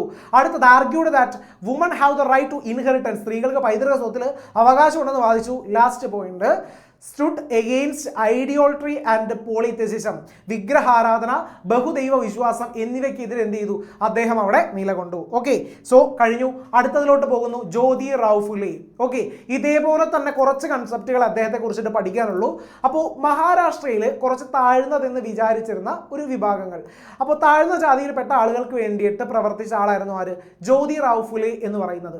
സത്യശോധക് സമാജം സ്ഥാപിച്ചത് ഈ പറയുന്ന ജ്യോതി റാവു ഫുലെ ബായ്ഫുലെയാണ്. അണ്ടർലൈൻ ചെയ്ത് വെച്ചേക്കുക സത്യശോധക് സമാജ്. ഓക്കെ, അപ്പോൾ രാജാറാം മോഹൻ റോയെ കുറിച്ച് ഒരെണ്ണം പഠിച്ചിട്ടുണ്ടായിരുന്നല്ലോ, ഒന്ന് റീകളക്ട് ചെയ്ത് നോക്കി. യെസ്, അവിടെ പഠിച്ചിരുന്ന ബ്രഹ്മ സമാജം. ഓക്കെ, അപ്പോൾ ജ്യോതിറാവ് ഫുലെ സത്യശോധക് സമാജ്. അപ്പോൾ അടുത്ത point, the organisation made effort for widow marriage and provide protection to the children of widows. അതായത് വിധവാ വിവാഹം നടപ്പിലാക്കാനും വിധവകളുടെ മക്കൾക്ക് സംരക്ഷണം നൽകുന്നതിനും ഈ സംഘടന എന്ത് ചെയ്തു, ശ്രമങ്ങൾ നടത്തിയിരുന്നു. ഏത്, ഈ പറയുന്ന Satyashodhak Samaj. He established many education institution for womens and Dalits. സ്ത്രീകൾക്കും ദളിതർക്കും വേണ്ടിയിട്ട് ഒരുപാട് വിദ്യാഭ്യാസ സ്ഥാപനങ്ങൾ ഇദ്ദേഹം സ്ഥാപിച്ചിട്ടുണ്ടായിരുന്നു. ഇങ്ങനെയൊക്കെ ചെയ്തതുകൊണ്ട് ആ മഹാരാഷ്ട്രയിലുള്ള ജനങ്ങൾ ഇദ്ദേഹത്തെ സ്നേഹപൂർവ്വം ബഹുമാനപൂർവ്വം എന്താ വിളിച്ചത്, മഹാത്മാ എന്ന് വിളിച്ചു. ഓക്കെ, മഹാത്മാ എന്നാണ് അദ്ദേഹത്തെ വിളിച്ചത്. ഓക്കെ, ഇവിടെ നെക്സ്റ്റ് പോയിന്റ് ആയിട്ട് പറയും, the people of the Maharashtra respectfully called him Mahatma. മഹാരാഷ്ട്രയിലെ ജനത ആദര സൂചകമായിട്ട് അദ്ദേഹത്തെ എന്ത് ചെയ്തു, മഹാത്മാ എന്ന് വിളിച്ചു. ഓക്കെ, അപ്പോൾ ഇത്രയും കാര്യങ്ങൾ ക്ലിയർ ആണ്. അപ്പോൾ വീഡിയോ എല്ലാവർക്കും ഇതുവരെ കണ്ട കാര്യങ്ങളൊക്കെ ക്ലിയർ ആയിട്ട് മനസ്സിലായി, ഡൗട്ടൊന്നുമില്ല എന്നുണ്ടെന്നുണ്ടെങ്കിൽ നമ്മുടെ ലൈക്ക് ബട്ടൺ ഒന്ന് പ്രസ് ചെയ്യുക. പിന്നെ ക്ലാസ്സുകൾ ഇഷ്ടപ്പെടുകയാണെന്നുണ്ടെങ്കിൽ നിങ്ങളുടെ ഫ്രണ്ട്സിന് കൂടെ ഷെയർ ചെയ്ത് കൊടുക്കാനായിട്ട് മറക്കരുത്. പിന്നെ ക്ലാസ്സിനെ കുറിച്ചുള്ള നിങ്ങളുടെ സത്യസന്ധമായിട്ടുള്ള ഒപ്പീനിയൻ നമ്മുടെ ക്ലാസ്സിൻ്റെ താഴെ കമൻ്റ് ആയിട്ട് ചെയ്യണം കേട്ടോ. ഓക്കെ, അപ്പോൾ മഹാത്മാ എന്ന് വിളിച്ചു. His life partner Savitri Bai Phule also accompanied him in all activities. അദ്ദേഹത്തിൻ്റെ എല്ലാ പ്രവർത്തനങ്ങളിലും ജീവിത പങ്കാളിയായ സാവിത്രി ബായ് ഫുലെയും എന്ത് ചെയ്തു, അദ്ദേഹത്തോടൊപ്പം ഉണ്ടായിരുന്നു. ഓക്കെ, കഴിഞ്ഞു. അപ്പോൾ ഇനി ഒന്ന് കളക്ട് ചെയ്ത് നോക്കി കിട്ടുന്നുണ്ടോ എന്നുള്ളത്. അപ്പോൾ എല്ലാ മക്കളും എൻ്റെ ഒപ്പം ഒന്ന് പറഞ്ഞു നോക്കണം. അദ്ദേഹത്തിൻ്റെ പ്രവർത്തന മേഖല എവിടെയായിരുന്നു? യെസ്, എവിടെയായിരുന്നു? മഹാരാഷ്ട്ര. അവിടെ താഴ്ന്നതെന്ന് കരുതപ്പെട്ടിരുന്ന വിഭാഗങ്ങൾക്ക് വേണ്ടിയിട്ടാണ് പ്രവർത്തിച്ചത്. സ്ഥാപിച്ചത് ഏതായിരുന്നു? യെസ്, സത്യശോധക് സമാജ്. വിധവകൾക്കും അവരുടെ മക്കൾക്കും സംരക്ഷണം കൊടുക്കണം എന്നുള്ളതായിരുന്നു. ദളിതർക്കും അതേപോലെ തന്നെ വനിതകൾക്കും. അപ്പോൾ അവർക്ക് വേണ്ടിയിട്ട് എന്ത് ചെയ്തിരുന്നു, ഇദ്ദേഹം പ്രവർത്തിച്ചിരുന്നു. അപ്പോൾ ഈ കാര്യങ്ങളൊക്കെ ചെയ്തത് കൊണ്ട് മഹാരാഷ്ട്രയിലെ ജനങ്ങൾ അദ്ദേഹത്തെ റെസ്പെക്ട്ഫുള്ളി എന്താ വിളിച്ചത്, മഹാത്മാ എന്നാണ് വിളിച്ചത്. ഈ പറഞ്ഞ കാര്യങ്ങൾക്കെല്ലാം കട്ട സപ്പോർട്ടായിട്ട് ആരും ഉണ്ടായിരുന്നു, അദ്ദേഹത്തിൻ്റെ ലൈഫ് പാർട്ട്ണർ ആയിരുന്ന സാവിത്രി ബായ് ഫുലെ ഉണ്ടായിരുന്നു. ക്ലിയർ ആണല്ലോ? ഇത്രയും കണ്ടന്റ് ആണ് അദ്ദേഹത്തെക്കുറിച്ച് പഠിക്കാനുള്ളത്. മൂന്നാമത് ഒരാളെ കുറിച്ച് കൂടെ പഠിക്കാനുണ്ട്, പണ്ഡിത രമാബായി. ഓക്കെ, പണ്ഡിത രമാബായി. ഓക്കെ, അപ്പോൾ എന്തൊക്കെ കാര്യങ്ങളാണ് പണ്ഡിത രമാബായിയെ കുറിച്ചിട്ട് പഠിക്കാനുള്ളത് നമുക്ക് നോക്കാം. ഓക്കെ, കുറച്ച് കണ്ടൻസേ ഉള്ളൂ. ഒന്നാമതായിട്ട് ഫസ്റ്റ് പോയിന്റ്, ശൈശവ വിവാഹത്തിനെതിരെ നിലകൊള്ളുകയും വിധവകളുടെയും പെൺകുട്ടികളുടെയും വിദ്യാഭ്യാസത്തിന് വേണ്ടി നിരവധി സ്കൂളുകൾ ആരംഭിക്കുകയും ചെയ്ത ആളാണ് ആര്, ഈ പറയുന്ന പണ്ഡിത രമാബായി. പണ്ഡിത Ramabai fought against the child marriage and started several schools for the education of widows and girls. അതായത് പെൺകുട്ടികളുടെയും വിധവകൾക്കൊക്കെ വേണ്ടിയിട്ട് എന്ത് ചെയ്തു, സ്കൂളുകളും മറ്റു കാര്യങ്ങളൊക്കെ ആരംഭിച്ചു. അടുത്തത് ഇമ്പോർട്ടൻസ്, ഒരു മാർക്കിന്റെ ചോദ്യം, ആര്യ മഹിളാ സമാജം സ്ഥാപിച്ചു. ഓക്കെ, ഇത്തരം പ്രവർത്തനങ്ങൾക്കായിട്ട് സ്ഥാപിച്ചതാണ് ഏത്, ഈ പറയുന്ന ആര്യ മഹിളാ സമാജം എന്ന് പറയുന്നത്. Okay, next point, a shelter called Sharada Sadan was started for the rehabilitation of widows and a project called Mukti Mission was started to provide vocational training. അതായത് വിധവകളുടെ പുനരധിവാസത്തിനായിട്ട് സ്ഥാപിച്ചതായിരുന്നു ശാരദാ സദൻ എന്ന് പറയുന്ന ഒരു അഭയ കേന്ദ്രം പോലെ. പിന്നെ അതേപോലെ സ്ത്രീകൾക്ക് തൊഴിൽ പരിശീലനത്തിനായിട്ട് വൊക്കേഷണൽ ട്രെയിനിങ്ങിനായിട്ട് സ്റ്റാർട്ട് ചെയ്തതാണ് ഏത്, മുക്തി മിഷൻ എന്ന് പറയുന്നത്. ഇത് രണ്ടും എന്ത് ചെയ്തു, അവിടെ ആരംഭിച്ചു. ക്ലിയർ ആണല്ലോ ഈ പറഞ്ഞത്. അപ്പോൾ ഇത്രയും കാര്യങ്ങൾ. പിന്നെ അതിനുശേഷം she participated in the conference of the INC held in Bombay 1889. 89 ബോംബെയിൽ വെച്ച് നടന്ന ഇന്ത്യൻ നാഷണൽ കോൺഗ്രസ്സിൽ അവർ പങ്കെടുത്തു. ഇത്രയും കാര്യങ്ങളേ ഉള്ളൂ കേട്ടോ. അപ്പോൾ എന്തൊക്കെ കാര്യങ്ങളാണ് ഇദ്ദേഹത്തെക്കുറിച്ച് പഠിച്ചത്? പണ്ഡിത രമാബായി. ഒന്നാമതായിട്ട് പണ്ഡിത രമാബായി ശൈശവ വിവാഹത്തിനെതിരെ നിലകൊള്ളുകയും വിധവകളുടെയും പെൺകുട്ടികളൊക്കെ വിദ്യാഭ്യാസത്തിന് വേണ്ടി സ്കൂളുകൾ ആരംഭിക്കുകയും ചെയ്തു. നെക്സ്റ്റ് വൺ, ആര്യ മഹിളാ സമാജം സ്ഥാപിച്ചു ഈ പ്രവർത്തനങ്ങൾക്കായിട്ട്. ശാരദാ സദൻ, ഈ പറയുന്ന വിധവകളുടെ പുനരധിവാസത്തിനായിട്ട് ഒരു അഭയ കേന്ദ്രം പോലെ സ്ഥാപിച്ചത് ശാരദാ സദൻ. മുക്തി മിഷൻ എന്തിനു വേണ്ടിയിട്ടുള്ളതായിരുന്നു? പറഞ്ഞു നോക്കിയേ. യെസ്, മുക്തി മിഷൻ ഒരു വൊക്കേഷണൽ ട്രെയിനിങ്ങിന് വേണ്ടിയിട്ടുള്ളതായിരുന്നു, തൊഴിൽ പരിശീലനത്തിന് വേണ്ടിയിട്ടുള്ളതായിരുന്നു ഇത്, ഈ പറയുന്ന മുക്തി മിഷൻ എന്ന് പറയുന്നത്. ഓക്കെ അല്ലേ? യെസ്. അപ്പോൾ മാക്സിമം ഒപ്പം പഠിച്ചു പോകാനായിട്ട് തന്നെ നോക്കണോട്ടോ എല്ലാവരും. ഓക്കെ, എക്സാംസ് ഒക്കെ അടുത്ത് വരികയാണ്. ഇനി 89 INC എന്ത് ചെയ്തു, പങ്കെടുത്തിട്ടുണ്ടായിരുന്നു. ഇനി വളരെ വളരെ വളരെ ഇമ്പോർട്ടൻ്റ്, ഏകദേശം ഒരു 90% ഉറപ്പ് ഇനി വരാൻ പോകുന്ന പരീക്ഷയ്ക്ക് മാച്ച് ദ ഫോളോയിങ് ആയിട്ട് നമ്മളോട് ചോദിക്കാൻ പോകുന്നത് ഈ കാണുന്ന ടേബിളിൽ നിന്നായിരിക്കുള്ളൂ. ഓക്കെ, അപ്പോൾ എന്തൊക്കെ കാര്യങ്ങൾ ഈ ഒരു ടേബിളിൽ പഠിക്കാനുണ്ട് എന്ന് നമുക്ക് നോക്കാം. ഓക്കെ, അപ്പോൾ നോക്കിയിരുന്നു, സോഷ്യൽ റിഫോമേഴ്സും സോഷ്യൽ റിഫോം മൂവ്മെൻറ്റും സാമൂഹ്യ പരിഷ്കരണ പ്രസ്ഥാനങ്ങളും അതിൻ്റെ ഫൗണ്ടേഴ്സിനെയും കുറിച്ചിട്ടാണ് നമ്മൾ പഠിക്കുന്നത്. ഫസ്റ്റ് വൺ, പ്രാർത്ഥന സമാജ് ആത്മാറാം പാണ്ഡുരംഗ്. ഇത് റിപ്പീറ്റ് ചെയ്ത് വായിച്ച് പോകണോട്ടോ. ചില ക്വസ്റ്റ്യൻസ് നമ്മൾ പറയൂലേ എക്സാം ഹാളിലേക്ക് ഓടി കയറുന്നതിന് മുമ്പ് നമ്മളൊന്ന് നോക്കിയിട്ട് പോകേണ്ട ക്വസ്റ്റ്യൻ എന്ന് പറയില്ല, അത്തരത്തിലുള്ള ഒരു ക്വസ്റ്റ്യൻ ആണിത്. അപ്പോൾ സോഷ്യൽ റിഫോം മൂവ്മെന്റിൽ Prarthana Samaj Atmaram Pandurang, Arya Samaj Swami Dayananda Saraswati, Aligarh movement sir Syed Ahmed Khan, theosophical society madam Blavatsky, colonel Olcott. അടുത്തത് രാമകൃഷ്ണ മിഷൻ സ്വാമി വിവേകാനന്ദ, സ്വാഭിമാന പ്രസ്ഥാനം EV രാമസ്വാമി നായ്ക്കർ, ശ്രീനാരായണ ധർമ്മ പരിപാലന യോഗം, ഓക്കെ SNDP എന്ന് പറയും. ഓക്കെ, അപ്പോൾ അത് ശ്രീനാരായണ ഗുരു. ഏറ്റവും ലാസ്റ്റ് സാധുജന പരിപാലന സംഘം, അവിടെ അയ്യങ്കാളി. ഓക്കെ, അപ്പോൾ ഇത്രയും കാര്യങ്ങളുള്ളൂ. ഒരു പ്രാവശ്യം കൂടെ ഒന്ന് റീകളക്ട് ചെയ്ത് വായിക്കാം. എൻ്റെ ഒപ്പം ഉറക്കെ പറഞ്ഞു നോക്കണോട്ടെ എല്ലാവരും. വീഡിയോ കാണുന്ന സമയത്ത് തന്നെ ഉറക്കം എന്ന് പറഞ്ഞു നോക്കണം. ഇപ്പം തന്നെ നമുക്കിത് പഠിക്കണം. അപ്പോൾ സാമൂഹ്യ പരിഷ്കരണ പ്രസ്ഥാനങ്ങളായിരുന്നു പ്രാർത്ഥന സമാജം ആത്മാറാം പാണ്ഡുരംഗ്, സെക്കൻഡ് വൺ ആര്യ സമാജം സ്വാമി ദയാനന്ദ സരസ്വതി, അലിഗഡ് പ്രസ്ഥാനം sir Syed Ahmed Khan, theosophical society madam Blavatsky, colonel Olcott. അടുത്തത് രാമകൃഷ്ണ മിഷൻ സ്വാമി വിവേകാനന്ദൻ, ഹിതകാരിണി സമാജം വീരേശലിംഗം പന്തലു, അതേപോലെ തന്നെ സ്വാഭിമാന പ്രസ്ഥാനം EV രാമസ്വാമി നായ്ക്കർ, ശ്രീനാരായണ ധർമ്മ പരിപാലന യോഗമാണ് ശ്രീനാരായണ ഗുരു, അതേപോലെ സാധുജന പരിപാലന സംഘം അയ്യങ്കാളി. ഓക്കെ, കഴിഞ്ഞു. അപ്പോൾ ഇതാണ് സോഷ്യൽ റിഫോം മൂവ്മെന്റ്സ്, അതേപോലെ തന്നെ അതിന്റെ ഫൗണ്ടേഴ്സ് എന്ന് പറയുന്നത്. ഓക്കെ, ഇനി ഞാൻ നിങ്ങൾക്ക് ഒരു കുഞ്ഞ ടാസ്ക് തരട്ടെ. നമ്മുടെ വീഡിയോയുടെ താഴെ കമൻറ്റ് ചെയ്യണം. നമുക്കിത് പഠിക്കാനായിട്ടുള്ള എന്തെങ്കിലും ഷോർട്ട് കട്ടോ ഷോർട്ട് കോഡോ കണ്ടുപിടിച്ചിട്ടുണ്ട് എന്നുണ്ടെങ്കിൽ നമ്മുടെ വീഡിയോയുടെ താഴെ ഒന്ന് കമൻറ്റ് ചെയ്യുക. ഫോർ എക്സാമ്പിൾ, നമ്മളെല്ലാവരും നമ്മുടെ ആത്മാവിന് വേണ്ടിയിട്ടാണ് പ്രാർത്ഥിക്കുന്നത് എന്ന് ആലോചിച്ച് നോക്കിയാൽ പ്രാർത്ഥനാ സമാജം ആത്മാറാം പാണ്ഡുരംഗ് അങ്ങനെ കണക്ട് ചെയ്യാൻ പറ്റും. ഓക്കെ, അതേപോലെ ഇതിൽ സോഷ്യൽ റിഫോം മൂവ്മെന്റ്സും അപ്പുറത്തുള്ള ഫൗണ്ടേഴ്സും നിങ്ങൾക്ക് കണക്ട് ചെയ്യാൻ പറ്റുന്ന ഒരെണ്ണം കിട്ടിയുള്ളെങ്കിൽ ഒരെണ്ണം മതി. കിട്ടിയ എക്സാമ്പിൾ നമ്മുടെ വീഡിയോയുടെ താഴെ കമൻറ്റ് ചെയ്യുക. ഓക്കെ, അപ്പോൾ എനിക്കറിയാവുന്ന കോഡ്സ് വെച്ചിട്ട് ഞാനതൊരു ഷോർട്ട് വീഡിയോ ആയിട്ട് നമ്മുടെ ചാനലിൽ തന്നെ ചെയ്തിട്ടേക്കാം. അപ്പോൾ നിങ്ങൾക്കറിയാവുന്ന നല്ല കോഡ്സ് ഉണ്ട് എന്നുണ്ടെങ്കിൽ എന്ത് ചെയ്യാം, ഞാൻ അത് വെച്ചിട്ട് റീപ്ലേസ് ചെയ്യാം. എൻ്റെ കോഡ്സ് നല്ലത് ഏതാണോ നമുക്കത് സെലക്ട് ചെയ്യാം. അപ്പോൾ നമ്മുടെ ക്ലാസ് കാണുന്ന എല്ലാവർക്കും അതൊരു യൂസ് ആവുകയും ചെയ്യും. അപ്പോൾ എല്ലാവരും വീഡിയോയുടെ താഴെ കമൻറ്റ് ചെയ്യണം. സോഷ്യൽ റിഫോം മൂവ്മെന്റ്സും ഫൗണ്ടേഴ്സും നിങ്ങൾക്ക് അറിയാവുന്നത് പോലെയുള്ളൊരു കോഡ് ഇട്ടിട്ട് എന്ത് ചെയ്യുക, കമൻറ്റ് ചെയ്യുക. ഒരെണ്ണം ഞാൻ എക്സാമ്പിൾ പറഞ്ഞു തന്നു, നമ്മൾ ആത്മാവിന് വേണ്ടിയിട്ടാണ് പ്രാർത്ഥിക്കുന്നത്, ആത്മാറാം പാണ്ഡുരംഗ് പ്രാർത്ഥനാ സമാജ്. അതേപോലെ നിങ്ങൾക്ക് കിട്ടുന്ന കാര്യങ്ങൾ അവിടെ കണക്ട് ചെയ്തിടാനായിട്ട് ഒന്ന് കമൻറ്റ് ചെയ്യുക കേട്ടോ. ഓക്കെ, അപ്പോൾ അടുത്ത ടോപ്പിക്കിലോട്ട് പോവാം. യെസ്, അടുത്ത ടോപ്പിക്കാണ് early political movements and leaders. ആദ്യകാല രാഷ്ട്രീയ പ്രസ്ഥാനങ്ങളും അവയുടെ നേതാക്കളും. ആദ്യ കാലഘട്ടങ്ങളിൽ ഒരുപാട് രാഷ്ട്രീയ പ്രസ്ഥാനങ്ങൾ ഉണ്ടായിരുന്നു, പക്ഷേ അതിൻ്റെതായിട്ടുള്ള പോരായ്മ, ലിമിറ്റേഷൻസ് ഉണ്ടായിരുന്നു. എന്താണെന്ന് അറിയൂ, അത് ചിലപ്പോൾ ഒരു വിഭാഗത്തിൽ അല്ലെങ്കിൽ ഒരു ഭാഗത്ത് മാത്രമായിട്ട് അത് ഒതുങ്ങി നിൽക്കും. അതല്ലെങ്കിൽ എല്ലാ വിഭാഗങ്ങളിലേക്കും അത് എത്തൂല്ല, ചിലപ്പോൾ ഒരു ഏരിയയിൽ മാത്രമേ ഉണ്ടാവുള്ളൂ. അപ്പോൾ എല്ലാവരിലേക്ക് എത്തുന്ന ഒരു രാഷ്ട്രീയ പ്രസ്ഥാനമായിട്ട് അന്ന് ഉണ്ടായിരുന്നില്ല. അപ്പോൾ ആദ്യകാലത്തെ പ്രസ്ഥാനങ്ങൾക്ക് ആ രീതിയിലുള്ള ലിമിറ്റേഷൻസ് ഉണ്ടായിരുന്നു. ഇനി അത് ഏതൊക്കെയാണ് എന്ന് നമുക്കൊന്ന് നോക്കണം. ഇന്ത്യൻ അസോസിയേഷൻ കൽക്കട്ട 2 ലീഡേഴ്സാണ് ഉണ്ടായിരുന്നത്, സുരേന്ദ്രനാഥ ബാനർജിയും ആനന്ദ മോഹൻ ബോസും. നെക്സ്റ്റ് മദ്രാസ് മഹാജന സഭ, മദ്രാസിലായിരുന്നു. വീരരാഘവാചാര്യർ, സുബ്രഹ്മണ്യ അയ്യർ, അനന്ത ചാർലു തുടങ്ങിയവരായിരുന്നു അതിൻ്റെ leaders. Next Bombay presidency association, എവിടെയാണ്? ബോംബെ. അപ്പോൾ സെന്റർ പഠിക്കാൻ എളുപ്പമോ, ആദ്യത്തെ കൽക്കട്ട എന്ന് ഓർത്താൽ മതി, ബാക്കിയെല്ലാം ആ പേരിൽ തന്നെ കിടക്കുന്നുണ്ട്. ലീഡേഴ്സ് ആയിരുന്നു ഫിറോസ് ഷാ മേത്ത, KT തെലാങ്, ബദറുദ്ദീൻ തിയാബ്ജി. ഇവരായിരുന്നു ലീഡേഴ്സ്. ഫിറോസ് ഷാ മേത്ത, KT തെലാങ്, അതേപോലെ ബദറുദ്ദീൻ തിയാബ്ജി. ഇവരൊക്കെയാണ് ഏർലി പൊളിറ്റിക്കൽ മൂവ്മെന്റ്സും അതിൻ്റെ ലീഡേഴ്സ് ആയിട്ടും ഉണ്ടായിരുന്നത്. ഇനി അടുത്തത് limitations of early political movements. ഞാൻ നേരത്തെ പറഞ്ഞു എന്തൊക്കെയായിരിക്കും അതിൻ്റെ ലിമിറ്റേഷൻസ് എന്നുള്ളത്. ഒന്നാമത്തെ limitation, their activities were confined to a certain provinces and territories. ഇവയുടെ പ്രവർത്തനം ചില പ്രവിശ്യകളിലും പ്രദേശങ്ങളിലും മാത്രമായിട്ട് ഒതുങ്ങിയിരുന്നു, ചില പ്രദേശങ്ങളിൽ മാത്രമായിട്ട് ഒതുങ്ങി. Such organizations led by the rich and middle class failed to create awareness among the masses politically. ധനികരുടെയും മധ്യവർഗത്തിൻ്റെയും നേതൃത്വത്തിലുള്ള ഇത്തരം സംഘടനകൾക്ക് ബഹുജനങ്ങളെ രാഷ്ട്രീയമായിട്ട് ബോധവൽക്കരിക്കാനായിട്ട് സാധിച്ചില്ല. സിമ്പിളായിട്ട് പറഞ്ഞാൽ എന്താ, എല്ലാവരും ഒരുമിച്ച് നിർത്താൻ സാധിച്ചില്ല. ഇതിന് സിമ്പിളായിട്ട് പറയാൻ പറ്റില്ല.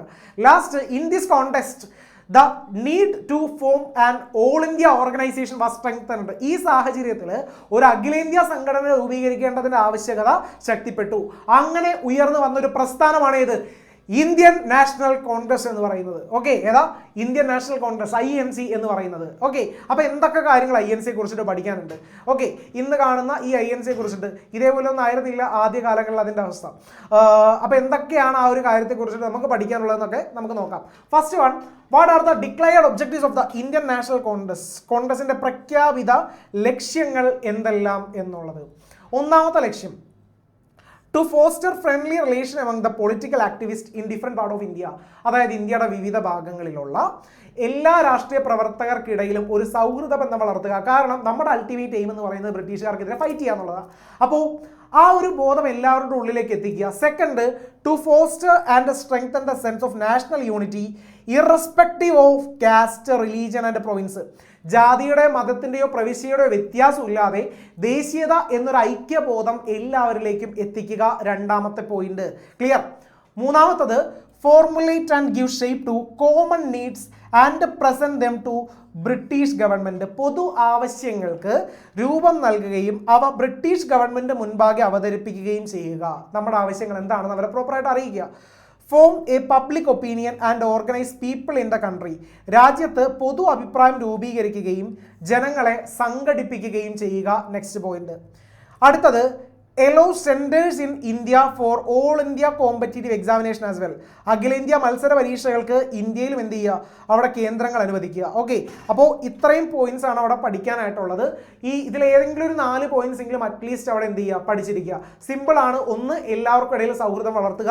രണ്ടാമതായിട്ട്, ജാതി, മതം, പ്രവിശ്യ ഇതിൻ്റെ ഒന്നും വ്യത്യാസമില്ലാതെ എല്ലാവരും ദേശീയതയ്ക്കായിട്ട് ഒരുമിച്ച് നിൽക്കുക. നമ്മുടെ ആവശ്യങ്ങൾ ബ്രിട്ടീഷ് ഗവൺമെൻറ് മുൻപാകെ അവതരിപ്പിക്കുക.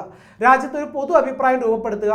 പിന്നെ ഓൾ ഇന്ത്യ ലെവൽ എക്സാംസിന്, കോമ്പറ്റേറ്റീവ് എക്സാംസിന് ഇന്ത്യയിൽ എക്സാം സെന്റേഴ്സ് അനുവദിക്കുക. ആദ്യ കാലഘട്ടങ്ങളിൽ അത് ഉണ്ടായിരുന്നില്ല. അപ്പോൾ ഇന്ത്യയിൽ അത് അനുവദിക്കുക എന്നുള്ളതായിരുന്നു നെക്സ്റ്റ്. ഓക്കെ, അപ്പോൾ അടുത്തതിലോട്ട് പോകുന്നു. What was the real motive behind the partition of Bengal. Bengal വിഭജനത്തിന്റെ കാര്യങ്ങൾ. ഇനി പഠിക്കാൻ പോകുന്നത് ബംഗാൾ വിഭജനത്തിന്റെ കഥയാണ്. ഓക്കെ, അപ്പോൾ എന്തായിരുന്നു ബംഗാൾ വിഭജിക്കാൻ കാരണം? വിഭജിച്ചത് ആരായിരുന്നു? ഏത് വർഷമായിരുന്നു? എന്തിനാണ് വിഭജിച്ചത്? ഒറ്റ കാര്യമുള്ളൂ, സ്ട്രോങ് ആയിട്ട് നിൽക്കുന്ന, ഇത്രയും സൈസായിട്ട് നിൽക്കുന്ന ബംഗാൾ എന്ന് പറയുന്ന ഒരു ശക്തിയാണ്. ആ ശക്തിയെ രണ്ടായിട്ട് ഡിവൈഡ് ചെയ്തില്ല എന്നുണ്ടെങ്കിൽ മുമ്പോട്ട് പോകുമ്പോൾ പണി കിട്ടും എന്നുള്ളവർക്ക് മനസ്സിലായിട്ടുണ്ടായിരുന്നു. അങ്ങനെ മുമ്പോട്ട് പോകുന്തോറും നമുക്കങ്ങനെ ബുദ്ധിമുട്ട് വരാതിരിക്കാൻ ഫോർ ദ അഡ്മിനിസ്ട്രേറ്റീവ് കൺവീനിയൻസ്, ഭരണ സൗകര്യത്തിനായിട്ട് ബംഗാളിനെ രണ്ടായിട്ട് തിരിക്കുന്നു, ഈസ്റ്റ് ബംഗാൾ എന്നും വെസ്റ്റ് ബംഗാൾ എന്നും.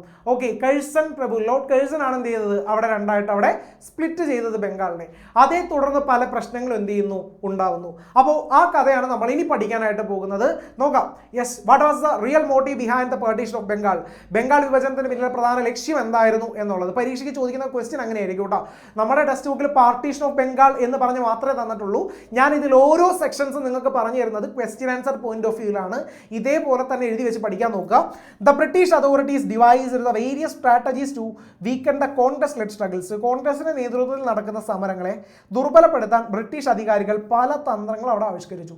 The most important of these was the partition of Bengal. അവയിൽ പ്രധാനമായിരുന്നു ഏത്, നമ്മുടെ ബംഗാൾ വിഭജനം എന്ന് പറയുന്നത്. മെയിനായിട്ട് എന്തിനായിരുന്നു അങ്ങനെ രണ്ടായിട്ട് തിരിച്ചത്? Aim was to divide the province of Bengal into 2 was a stronghold of nationalist movement. ദേശീയ പ്രസ്ഥാനത്തിന്റെ ശക്തി കേന്ദ്രമായിട്ടുള്ള ബംഗാൾ പ്രവിശ്യയെ രണ്ടായിട്ട് വിഭജിക്കുക എന്നായിരുന്നു ലക്ഷ്യം. എഫിഷ്യൻ്റ് ആയിട്ട് ഭരിക്കാൻ വേണ്ടിയിട്ട് ഞങ്ങൾക്ക് രണ്ടായിട്ട് പിരിച്ചാലേ പറ്റുള്ളൂ എന്ന് ബ്രിട്ടീഷുകാർ പറഞ്ഞു. അങ്ങനെ രണ്ടായിട്ട് സ്പ്ലിറ്റ് ചെയ്ത ലീഡറായിരുന്നു ആര്, അവിടെ ലോർഡ് കഴ്സൺ എന്ന് പറയുന്ന വ്യക്തി. The British viceroy argued that the existing province was vast and partition was necessary for efficient administration. നിലവിലുള്ള ബംഗാൾ പ്രവിശ്യ വളരെ വിസ്തൃതമാണ്, ഭയങ്കര വലുതാണെന്നും എന്നാൽ അതേപോലെ തന്നെ വിഭജനം നമുക്ക് അനിവാര്യമാണെന്നും ബ്രിട്ടീഷ് വൈസ്രോയി ആയിരുന്ന കഴ്സൺ പ്രഭു എന്ത് ചെയ്തു, അവിടെ വാദിച്ചു. ഓക്കെ, ശരിക്കും അവരുടെ ലക്ഷ്യം എന്തായിരുന്നു? ഈ നാഷണലിസ്റ്റ് മൂവ്മെന്റിനെയൊക്കെ ഒന്ന് ദുർബലപ്പെടുത്തുക, അതിൻ്റെ ആ ഒരു പവർ കളയുക എന്നുള്ളതായിരുന്നു ലക്ഷ്യം. അതുകൊണ്ട് അഡ്മിനിസ്ട്രേറ്റീവ് കൺവീനിയൻസിനായിട്ട് ഞങ്ങൾ രണ്ടായിട്ട് സ്പ്ലിറ്റ് ചെയ്യുകയാണെന്ന് എന്ത് ചെയ്തു, ഇവർ അവിടെ പറഞ്ഞു. അങ്ങനെ പാർട്ടീഷൻ ഓഫ് ബംഗാൾ രണ്ടായിട്ട് ഡിവൈഡ് ചെയ്തു, ഈസ്റ്റ് ബംഗാൾ എന്നും വെസ്റ്റ് ബംഗാൾ എന്നും. ഓക്കെ, ഈസ്റ്റ് മുസ്ലിം മെജോറിറ്റി ആയിരുന്നു, വെസ്റ്റ് എന്ന് പറയുന്നത് ഹിന്ദു മെജോറിറ്റി ആയിരുന്നു, ഹിന്ദു ഭൂരിപക്ഷ പ്രദേശവുമായിരുന്നു. ഓക്കെ, പിന്നീട് അവിടെ സംഭവിച്ചത് എന്തൊക്കെയാണെന്ന് നോക്കാം. ഓക്കെ, അതിനുശേഷമാണ് ഈ പറയുന്ന സ്വദേശി പ്രസ്ഥാനം ഉയർന്നു വന്നത്. ഒരു കണക്കിന് പിന്നെയും അത് ശക്തി പ്രാപിക്കുക തന്നെയാണ് ചെയ്തത്. അപ്പൊ എന്തൊക്കെയാണ് നോക്കാം. On October 16, 1905, October 16, 1905, when the partition was effected, mourning was observed through out the Bengal. അതായത് വിഭജനം നിലവിൽ വന്ന 1905 ഒക്ടോബർ 16 ബംഗാളിലുടനീളം ദുഃഖാചരണം നടന്നു. അതേ ദിവസം കൽക്കട്ടയിൽ hartal was observed in Calcutta. ഒരു ഹർത്താൽ ആചരിച്ചു.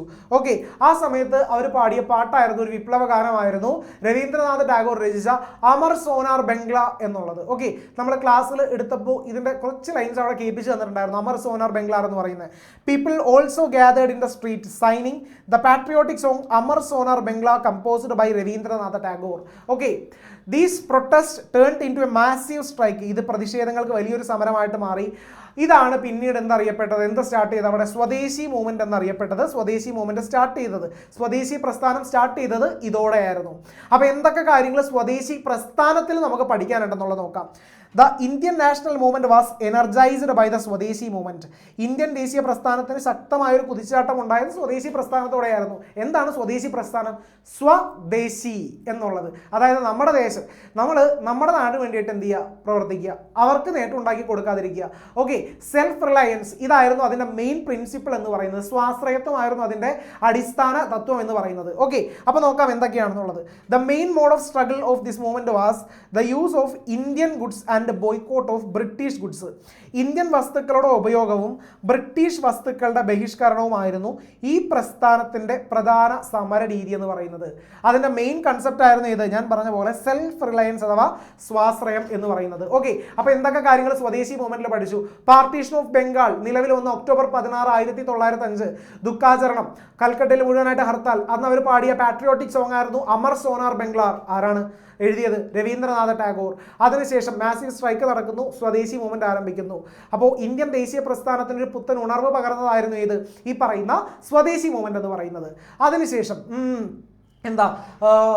ഇംഗ്ലീഷ് നിർമ്മിത വസ്തുക്കൾ പ്രധാനമായിട്ടും ഉപേക്ഷിച്ച് നമ്മുടെ നാട്ടിലുണ്ടാക്കിയ വസ്തുക്കൾ കൂടുതലായിട്ട് ഉപയോഗിക്കുക എന്നുള്ളതായിരുന്നു ഈ ഒരു പ്രസ്ഥാനത്തിന്റെ സമര രീതി എന്ന് പറയുന്നത്.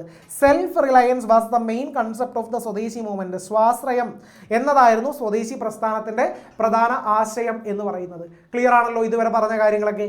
അപ്പോൾ ഇത് ബൈഹാർട്ട് പഠിക്കാതെ ഒരു കഥയായിട്ട് തന്നെ അറിഞ്ഞിരിക്കുക കേട്ടോ. പിന്നെ ഇത് കഥയായിട്ട് അറിഞ്ഞിട്ടുണ്ടെങ്കിൽ പിന്നെ നമ്മൾ ഈ ഒരു സംഭവം വായിച്ചു നോക്കുമ്പോൾ പോയിന്റ് ബൈ പോയിന്റ് ആയിട്ട് നമുക്ക് എന്ത് ചെയ്യാൻ പറ്റും, ഈ സാധനം അവിടെ എഴുതാൻ പറ്റും. ഓക്കെ, അപ്പോൾ ക്ലാസ് കാണുന്നവർ നമ്മുടെ വീഡിയോ ലൈക്ക് ചെയ്യാനായിട്ട് വിട്ടുപോയിട്ടുണ്ടെങ്കിൽ ഒന്ന് ലൈക്ക് ചെയ്യണം കേട്ടോ എല്ലാവരും. Okay, yes. ഓക്കെ, അടുത്തത് compare the working methods of the moderates with the extremist in the Indian national movement and prepare a note. പരീക്ഷയ്ക്ക് ചോദിക്കുന്ന ചോദ്യം ചിലപ്പോൾ അങ്ങനെയായിരിക്കും. നമ്മുടെ ടെക്സ്റ്റ് ബുക്കിൽ എന്താ തന്നേക്കുന്നത്? മോഡറേറ്റ് ആൻഡ് എക്സ്ട്രീമിസ്റ്റ് എന്ന് വെറുതെ ഒരു ഹെഡിങ് അതാണ് തന്നേക്കുന്നത്. ക്വസ്റ്റ്യൻ ആയിട്ട് ചോദിക്കുമ്പോൾ ഈ രീതിയിലായിരിക്കും മിക്കവാറും ചോദിക്കുന്നത്. ഇന്ത്യൻ ദേശീയ പ്രസ്ഥാനത്തിലെ മിതവാദികളുടെയും തീവ്രവാദികളുടെയും പ്രവർത്തന രീതികൾ, ഓക്കെ, തീവ്ര ദേശീയവാദികളുടെയും പ്രവർത്തന രീതികൾ താരതമ്യം ചെയ്ത് എന്ത് ചെയ്യുക, കുറിപ്പ് തയ്യാറാക്കുക എന്നാണ് ഉദ്ദേശിക്കുന്നത്. ഓക്കെ, അപ്പോൾ എന്തൊക്കെ കേസുകൾ നമുക്ക് അവിടെ പഠിക്കാനുണ്ട് നോക്കാം എന്തൊക്കെയാണെന്നുള്ളത്. ഞാൻ ഷോർട്ടായിട്ട് ഈ കഥ ഒന്ന് പറഞ്ഞു തരട്ടെ. ഒന്നാമതായിട്ട് മോഡറേറ്റ്സ്, എക്സ്ട്രീമിസ്റ്റ്, ഇങ്ങനെ കോൺഗ്രസിലെ ലീഡേഴ്സിൻ്റെ ഇടയിൽ അഭിപ്രായ വ്യത്യാസങ്ങൾ ഉണ്ടാവാൻ തുടങ്ങി കഴിഞ്ഞപ്പോൾ ഇത് രണ്ടായിട്ട് സ്പ്ലിറ്റായി. ഏത്?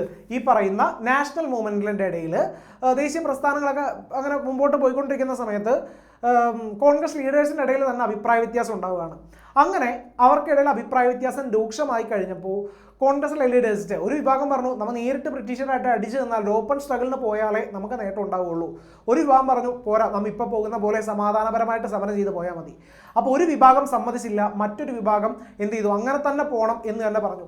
ഓക്കെ, അപ്പോൾ ഈ ഒരു ക്ലാഷ് ഉണ്ടായി കഴിഞ്ഞപ്പോൾ അവർക്കിടയിൽ തന്നെ ഒരു സ്പ്ലിറ്റ് വന്നു. സൂററ്റിൽ വെച്ചിട്ടായിരുന്നു ആ ഒരു സ്പ്ലിറ്റ്. ഓക്കെ, ആ ഒരു സ്ഥലത്തെ കോൺഗ്രസ് സെഷനിൽ വെച്ചിട്ട് രണ്ടായിട്ട് സ്പ്ലിറ്റ് ആകുന്നു. അതായിരുന്നു മോഡറേറ്റ്, അതേപോലെ എക്സ്ട്രീമിസ്റ്റ്, മിതവാദികളും അതേപോലെ തീവ്ര ദേശീയവാദികളും. മോഡറേറ്റ്സിന്റെ ലീഡേഴ്സ് ആയിരുന്നു ഫിറോസ് ഷാ മേത്ത, ഗോപാലകൃഷ്ണ ഗോഖലെ, അതേപോലെ ദാദാഭായ് നവറോജി.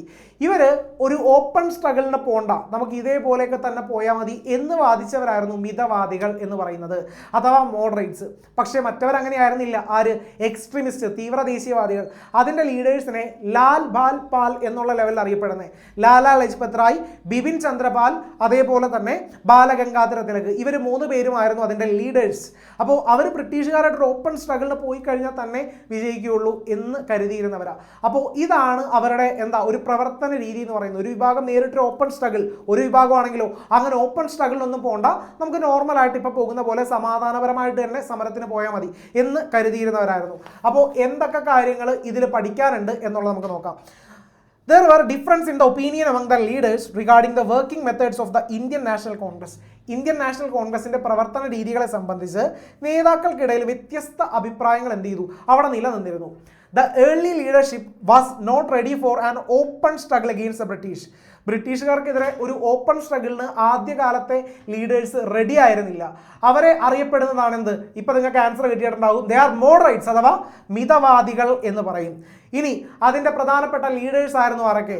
ഫിറോസ് ഷാ മേത്ത, അതേപോലെ ഗോപാലകൃഷ്ണ ഗോഖലെ, ദാദാഭായ് നവറോജി തുടങ്ങിയവരായിരുന്നു അതിൻ്റെ ലീഡേഴ്സ് എന്ന് പറയുന്നത്. They propagated their ideas through peaceful and bloodless struggles, meetings, speeches and resolution. സമാധാനപരവും അതേപോലെ രക്തരഹിതവുമായിട്ടുള്ള സമരങ്ങളിലൂടെയും യോഗങ്ങളിലൂടെയും പ്രസംഗങ്ങളിലൂടെയും പ്രമേയങ്ങളിലൂടെയും അവരെന്ത് ചെയ്തു, അവരുടെ ആശയങ്ങൾ പ്രചരിപ്പിച്ചു. പക്ഷേ വേറൊരു വിഭാഗം ഉണ്ടായിരുന്നു, അവർ പറഞ്ഞിരുന്നത് നമ്മൾ ഇതേപോലെ സമാധാനപരമായിട്ടുള്ള ഒരു സമര രീതിയല്ല, ഒരു ഓപ്പൺ സ്ട്രഗിൾ തന്നെ ചെയ്തു കഴിഞ്ഞിട്ടുണ്ടെങ്കിൽ അവർക്കെതിരെ നമുക്ക് വിജയിക്കാനായിട്ട് പറ്റുള്ളൂ. അങ്ങനെ ചിന്തിച്ചിരുന്നവരായിരുന്നു എക്സ്ട്രീമിസ്റ്റ് അഥവാ തീവ്ര ദേശീയവാദികൾ എന്ന് പറയുന്നത്. അതിൻ്റെ ലീഡേഴ്സ് ആരൊക്കെയായിരുന്നു എന്നുള്ളതൊക്കെ നമുക്ക് നോക്കാം. Another group dissatisfied the ideas and activities of the moderates become strong in the Congress. മിതവാദികളുടെ ആശയങ്ങളോടും പ്രവർത്തനങ്ങളോടൊക്കെ അതൃപ്തരായ മറ്റൊരു വിഭാഗം എന്ത് ചെയ്തു, അവിടെ കോൺഗ്രസിൽ ഉണ്ടായിരുന്നു. They were known as extremists. അവരാണ് തീവ്ര ദേശീയവാദികൾ എന്നറിയപ്പെട്ടിരുന്നത്. അവരുടെ ലീഡേഴ്സ് ആയിരുന്നു ആരൊക്കെ? നമ്മൾ പറഞ്ഞ പോലെ ലാൽ ബാൽ പാൽ എന്ന് കണക്ട് ചെയ്തിടുക. അവരായിരുന്നു ലാലാ ലജ്പത് റായ്, ബാലഗംഗാധര തിലക്, ബിപിൻ ചന്ദ്രപാൽ എന്ന് പറയുന്നത്. ഓക്കെ, അപ്പോൾ ഇവരായിരുന്നു അതിലത്തെ പ്രധാന leaders. They adopted revolutionary methods to action like Swadeshi and boycott to argue the freedom could be achieved only through strong open struggle. സ്വദേശി ബഹിഷ്കരണം, അതേപോലെ സ്വദേശി പ്രസ്ഥാനം, പിന്നെ അതേപോലെ തന്നെ ബഹിഷ്കരണം, ബ്രിട്ടീഷ് വസ്തുക്കളുടെ ബഹിഷ്കരണം തുടങ്ങിയ വിപ്ലവകരമായിട്ടുള്ള സമര രീതികൾ ഉപയോഗിച്ചാൽ മാത്രമേ നമുക്ക് സ്വാതന്ത്ര്യം നേടാൻ പറ്റുള്ളൂ എന്ന് അവരെന്ത് ചെയ്തിരുന്നു, അവർ ഉറച്ചു വിശ്വസിച്ചിരുന്നു. ഓക്കെ, അങ്ങനെ കുറേ നാൾ കഴിഞ്ഞപ്പോൾ ഈ തീവ്ര ദേശീയവാദികളിൽപ്പെട്ട പല ലീഡേഴ്സിനെയും ബ്രിട്ടീഷുകാർ അറസ്റ്റ് ചെയ്യുന്നു. അതിൽ പേടിച്ചിട്ട് ചില ലീഡേഴ്സൊക്കെ എന്ത് ചെയ്യുന്നു, ഇതിൽ നിന്ന് പതുക്കെ പിന്മാറുന്നുണ്ട് എന്നും പറയുന്നുണ്ട്. അങ്ങനെ പിന്നെയും ഒരുപാട് സമരങ്ങളൊക്കെ ഒരുപാട് സ്ട്രോങ്ങറൊക്കെ ആയിക്കഴിഞ്ഞപ്പോൾ പല സ്ഥലങ്ങളിലും പ്രശ്നങ്ങളൊക്കെ കൂടിക്കഴിഞ്ഞപ്പോൾ എല്ലാം ഒന്ന് തണുപ്പിക്കാനായിട്ടും അതേപോലെ മോഡറേറ്റ്സിലെ കുറച്ച് പേരെ തങ്ങളുടെ ഒപ്പം നിർത്താനായിട്ടും ബ്രിട്ടീഷുകാർ കൊണ്ടുവന്ന ഒരു പരിഷ്കരണമായിരുന്നു മിൻറ്റോ മോർലി റിഫോംസ് എന്ന് പറയുന്നത്. മിൻറ്റോ മോർലി പരിഷ്കാരങ്ങൾ 1909. അപ്പോൾ അതിലെന്തൊക്കെ കാര്യങ്ങളുണ്ടെന്ന് നോക്കാം. മെയിനായിട്ട് 2 പ്രൊവിഷൻസ് ഉണ്ടായിരുന്നു, എക്സാമിന് ചോദിക്കും. പ്രൊവിഷൻസ് ഏതൊക്കെയാണ്, മിൻറ്റോ മോർലി റിഫോംസിലെ പ്രൊവിഷൻസ് ഏതൊക്കെയാണ് എന്നുള്ളത്.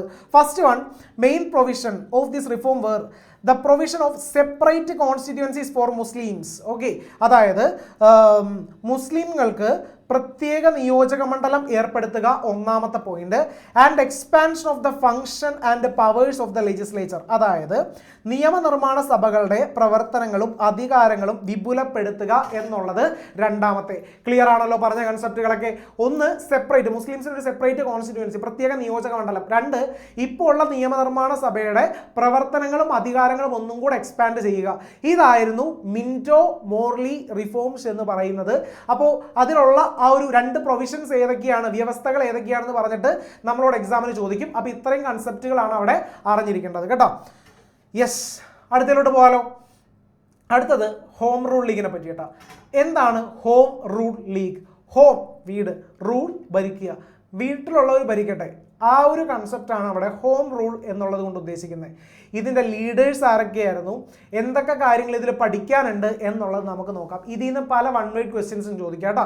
ഒന്നാമതായിട്ട് ഫസ്റ്റ് വേൾഡ് വാറിൻ്റെ ടൈമിൽ, അതായത് 1914 വീണ്ടും നമ്മുടെ രാഷ്ട്രീയ പ്രവർത്തനങ്ങൾ, പൊളിറ്റിക്കൽ ആക്ടിവിറ്റീസ് കുറച്ചും കൂടെ സജീവമായത്, സ്ട്രോങ് ആയത് എന്ന് പറയാം. ഇനി അതിൽ പ്രധാനപ്പെട്ട ആ ഒരു സമയത്ത് പ്രധാനപ്പെട്ട ഒരു ഓർഗനൈസേഷൻ ആയിരുന്നു ഇത്, ഈ പറയുന്ന ഹോം റൂൾ ലീഗ് എന്ന് പറയുന്നത്. മെയിനായിട്ട് 2 ലീഡേഴ്സാണ് ഇതിനുണ്ടായിരുന്നത്. അതിൽ ഒന്നാമത്തതാണ് അവിടെ ആനി ബെസന്റും അതേപോലെ ബാലഗംഗാധര തിലകും. ആനി ബെസന്റും അതേപോലെ ബാലഗംഗാധര തിലക്. ആനി ബെസന്റിൻ്റെയും ബാലഗംഗാധര തിലകിൻ്റെയും നേതൃത്വത്തിൽ പ്രവർത്തനം ആരംഭിച്ച ഹോം റൂൾ ലീഗ് നഗരങ്ങളിലും ഗ്രാമങ്ങളിലും ജനപിന്തുണ നേടി. അപ്പോൾ ദ എയിം, അതിൻ്റെ പ്രധാനപ്പെട്ട എയിം എന്ന് പറയുന്നത് home rule or self government, അതായത് സ്വയം ഭരണമായിരുന്നു ഈ സംഘടനയുടെ പ്രധാന ലക്ഷ്യം എന്ന് പറയുന്നത്. നമ്മുടെ നാടിനെ ഭരിക്കേണ്ടത് പുറത്തുള്ളവരല്ല, നമ്മൾ തന്നെയാണ് എന്നുള്ളതായിരുന്നു എന്തിൻ്റെ ലക്ഷ്യം, ഈ പറയുന്ന ഹോം റൂൾ ലീഗിൻ്റെ അവിടെ ലക്ഷ്യമായിട്ട് പറയുന്നത്. ഓക്കെ, ഇനി Annie Besant and Balagangadhara Tilak traveled across the country to promote the Home Rule League and set up many branches. Home rule ലീഗിന്റെ പ്രചരണത്തിനായിട്ട് ആനി ബെസന്റും ബാലഗംഗാധര തിലകും രാജ്യത്ത് ഉടനീളം സഞ്ചരിക്കുകയും ഇതിന്റെ ശാഖകൾ സ്ഥാപിക്കുകയും ചെയ്തു. അങ്ങനെ ബ്രിട്ടീഷുകാർക്ക് ഇത് മനസ്സിലായി ഇത് ഞങ്ങൾക്ക് അപകടമാണെന്നുള്ളത്. അങ്ങനെ ഈ ആനി ബെസന്റിനെയും അതേപോലെ തന്നെ ഇവരെ പിടിച്ചിട്ട് എന്ത് ചെയ്തു, അവിടെ ജയിലിലടച്ചു. Arrested and imprisoned Annie Besant. Home rule ലീഗിന്റെ പ്രവർത്തനങ്ങൾ ബ്രിട്ടീഷ് ഗവൺമെന്റിന് ഭീഷണിയാണെന്ന് തിരിച്ചറിഞ്ഞ ഗവൺമെന്റ് എന്ത് ചെയ്തു, ആനി ബെസന്റിനെ അറസ്റ്റ് ചെയ്ത് അവിടെ ജയിലിലടച്ചു. പിന്നീട് ജയിൽ മോചിതയായിട്ടുള്ള ആനി ബെസന്റ് 1917 കൽക്കട്ട സമ്മേളനത്തിൽ കോൺഗ്രസിന്റെ അധ്യക്ഷയായിട്ട് അവിടെ തെരഞ്ഞെടുക്കപ്പെട്ടു. Annie Besant is the first woman president of the Indian National Congress. Indian national കോൺഗ്രസിന്റെ ആദ്യ വനിതാ പ്രസിഡന്റ് ആരാ, ഈ പറയുന്ന ആനി ബെസന്റ് ആണ്. ഓക്കെ, കിട്ടുമല്ലോ, എന്തായാലും പഠിച്ചു വെച്ചേക്കണം. 1 മാർക്കിന്റെ ചോദ്യമായിട്ട് ഇത് ചോദിക്കാം. ഇന്ത്യൻ നാഷണൽ കോൺഗ്രസിന്റെ ഫസ്റ്റ് വുമൺ പ്രസിഡന്റ് ആരാണ് എന്നുള്ള ക്വസ്റ്റ്യൻ. അപ്പോൾ ആനി ബെസന്റ് ആണെന്ന് കറക്റ്റായിട്ട് പറഞ്ഞേക്കണം. Okay, yes. അടുത്ത സെക്ഷനിലോട്ട് പോകുന്നു. ലക്നൗ കോൺഫറൻസ്. ലക്നൗ കോൺഫറൻസ് എന്ന് പറഞ്ഞിട്ടുണ്ടെങ്കിൽ കുറച്ച് കാര്യം ഒരു പഠിക്കാനുള്ളൂ, വളരെ സിമ്പിളാണ്. അതായത് കോൺഗ്രസിൽ ഇപ്പോൾ 2 വിഭാഗം ഉണ്ടെന്ന് എല്ലാവർക്കും അറിയാം. That is moderates and extremist. ഏതൊക്കെയാ? മോഡറേറ്റ്സും എക്സ്ട്രീമിസ്റ്റും. ഇങ്ങനെ 2 വിഭാഗമല്ലേ ഉള്ളത്. ഇവർ 2 പേരും കൂടെ ഒന്നായ ഒരു സെഷൻ ആയിരുന്നു ഇത് ലക്നൗ കോൺഫറൻസ് എന്ന് പറയുന്നത്. ഇവരോടൊപ്പം ഓൾ ഇന്ത്യ മുസ്ലിംസ് കൂടെ എന്ത് ചെയ്തു, ആ ഒരു ഓർഗനൈസേഷൻ കൂടെ ഇവരോടൊപ്പം ചേർന്ന് പ്രവർത്തിക്കാനായിട്ട് തീരുമാനിച്ചു. ഇത്രയേ ഉള്ളൂ ലക്നൗ കോൺഫറൻസിൽ പഠിക്കാനായിട്ട്. അപ്പോൾ 1916 ലക്നൌവിൽ വെച്ചാണ് ഈ മീറ്റിംഗ് കൂടിയത്. Notable due to some important decision. പല തീരുമാനങ്ങൾ കൊണ്ടും ലക്നൗ കോൺഫറൻസ് പ്രധാനം അറിയിക്കുന്നതായിരുന്നു. ഒന്ന്, it was decided that the moderates and the extremists should unite and the Indian National Congress and All India Muslim League should work together. മിതവാദികളും തീവ്ര ദേശീയവാദികളും ഐക്യപ്പെടാനും Indian national കോൺഗ്രസും സർവേന്ത്യ മുസ്ലിം ലീഗും all India Muslim ലീഗും ഒരുമിച്ച് പ്രവർത്തിക്കാൻ എന്ത് ചെയ്തു, ഇതോടെ അവിടെ തീരുമാനിച്ചു. Okay, yes. അപ്പോൾ ഇത്രയും കാര്യങ്ങൾ അവിടെ പഠിക്കാനായിട്ടുള്ളൂ. അപ്പോൾ ഒരു പ്രാവശ്യം കൂടെ, ലക്നൗ കോൺഫറൻസ് ഏത് വർഷമായിരുന്നു? 1916. എന്തൊക്കെയാ പ്രധാന സംഭവം നടന്നത്? എക്സ്ട്രീമിസ്റ്റ്, മോഡറേറ്റ്സ്, ഇവർ 2 പേരും കൂടെ ഒരുമിച്ച് പ്രവർത്തിക്കാൻ തീരുമാനിച്ചു. ഇവരോടൊപ്പം ആരും കൂടെ വന്നു? ഓൾ ഇന്ത്യ മുസ്ലിം ലീഗ് കൂടെ ഇവരോടൊപ്പം ചേർന്നു. Okay, yes. അപ്പോൾ നമ്മുടെ ചാപ്റ്ററിലെ ലാസ്റ്റ് സെക്ഷനാണ് റവല്യൂഷണറി ഓർഗനൈസേഷൻസ് ആൻഡ് ലീഡർഷിപ്പ്. ഇതും നമുക്ക് മാത്സ് ഫോളോയിങ് ആയിട്ട് ചിലപ്പോൾ ചോദിക്കാം. അപ്പോൾ ഏതൊക്കെയാ റവല്യൂഷണറി ഓർഗനൈസേഷൻസും അതിൻ്റെ ലീഡർഷിപ്പും അതിൻ്റെ പ്ലേസും പഠിക്കണം. ഫസ്റ്റ് വൺ ഈസ് അനുശീലൻ സമിതി. അനുശീലൻ സമിതി ആരായിരുന്നു? അവിടെ സജീന്ദ്രനാഥ് സന്യാൽ അരബിന്ദോ ഘോഷ്. സ്ഥലം ഏതായിരുന്നു? Bengal. And next one Bharat Mata association Madras. Leaders ആരൊക്കെയായിരുന്നു? അവിടെ നീലകണ്ഠ ബ്രഹ്മചാരി, അതേപോലെ വാഞ്ചി അയ്യർ, അതേപോലെ അജിത് സിംഗ്, ഇവരായിരുന്നു. ഇനി അടുത്തതാണ് യുഗാന്തർ പാർട്ടി. ബംഗാളിലായിരുന്നു. ലീഡർഷിപ്പ് ആയിരുന്നു രാജ് ബിഹാരി ബോസ്, ഖുദിറാം ബോസ് എന്നിവർ. ഏറ്റവും ലാസ്റ്റ് ഒരെണ്ണമുള്ളത് അവിടെ ഗദ്ദാർ പാർട്ടി. ഓക്കെ, ഗദ്ദാർ പാർട്ടിയുടെ ലീഡർ ആയിരുന്നു അവിടെ ലാലാ ഹർദയാൽ. പ്ലേസ് ആയിരുന്നു അവിടെ അമേരിക്ക എന്ന് പറയുന്നത്. ഇത്രയും കാര്യങ്ങളാണ് നമുക്ക് ഈ ഒരു ചാപ്റ്ററിൽ പഠിക്കാനുള്ളത്. ഈ ചാപ്റ്ററിൽ ഏറ്റവും ഇമ്പോർട്ടൻ്റ് ആയിട്ടുള്ള ക്വസ്റ്റ്യൻ ഏതാണെന്ന് ചോദിച്ചാൽ ഈ മാത്സ് ഫോളോയിങ് ആയിട്ട് ചോദിക്കുന്നത് രാജാ റാം മോഹൻ റോയ് പ്രധാന ആക്ടിവിറ്റീസ് ഏതൊക്കെയാണ്? കുറച്ച് പോയിന്റ്സ് ആയിട്ട് തന്നിട്ടുണ്ട്. മോഡറേറ്റ്സ്, എക്സ്ട്രീമിസ്റ്റ് വളരെ ഇമ്പോർട്ടൻ്റ് ആണ്. പിന്നെ circumstances that leads to the emergence of nationalism, ദേശീയതയുടെ ആവിർഭാവത്തിന് വഴിയൊരുക്കിയ ഘടകങ്ങൾ ഏതൊക്കെ, ആ ഫാക്ടേഴ്സ് കറക്റ്റായിട്ട് പഠിച്ചു വെച്ചേക്കണം. പിന്നെ ഇന്ത്യൻ നാഷണൽ കോൺഗ്രസിൻ്റെ ആ ഒരു പ്രഖ്യാപിത ലക്ഷ്യങ്ങൾ, ഇത്രയും കാര്യങ്ങൾ എന്ത് ചെയ്യുക, വളരെ ഇമ്പോർട്ടൻ്റ് ആയിട്ട് നോക്കുക. അപ്പോൾ എല്ലാ മക്കളും നല്ല അടിപൊളിയായിട്ട് പഠിക്കുക. മറ്റൊരു ചാപ്റ്ററിൻ്റെ ക്ലാസ് ആയിട്ട് നമുക്ക് തൊട്ടടുത്ത ദിവസം കാണാം. സോ അതുവരെ ടാറ്റാ.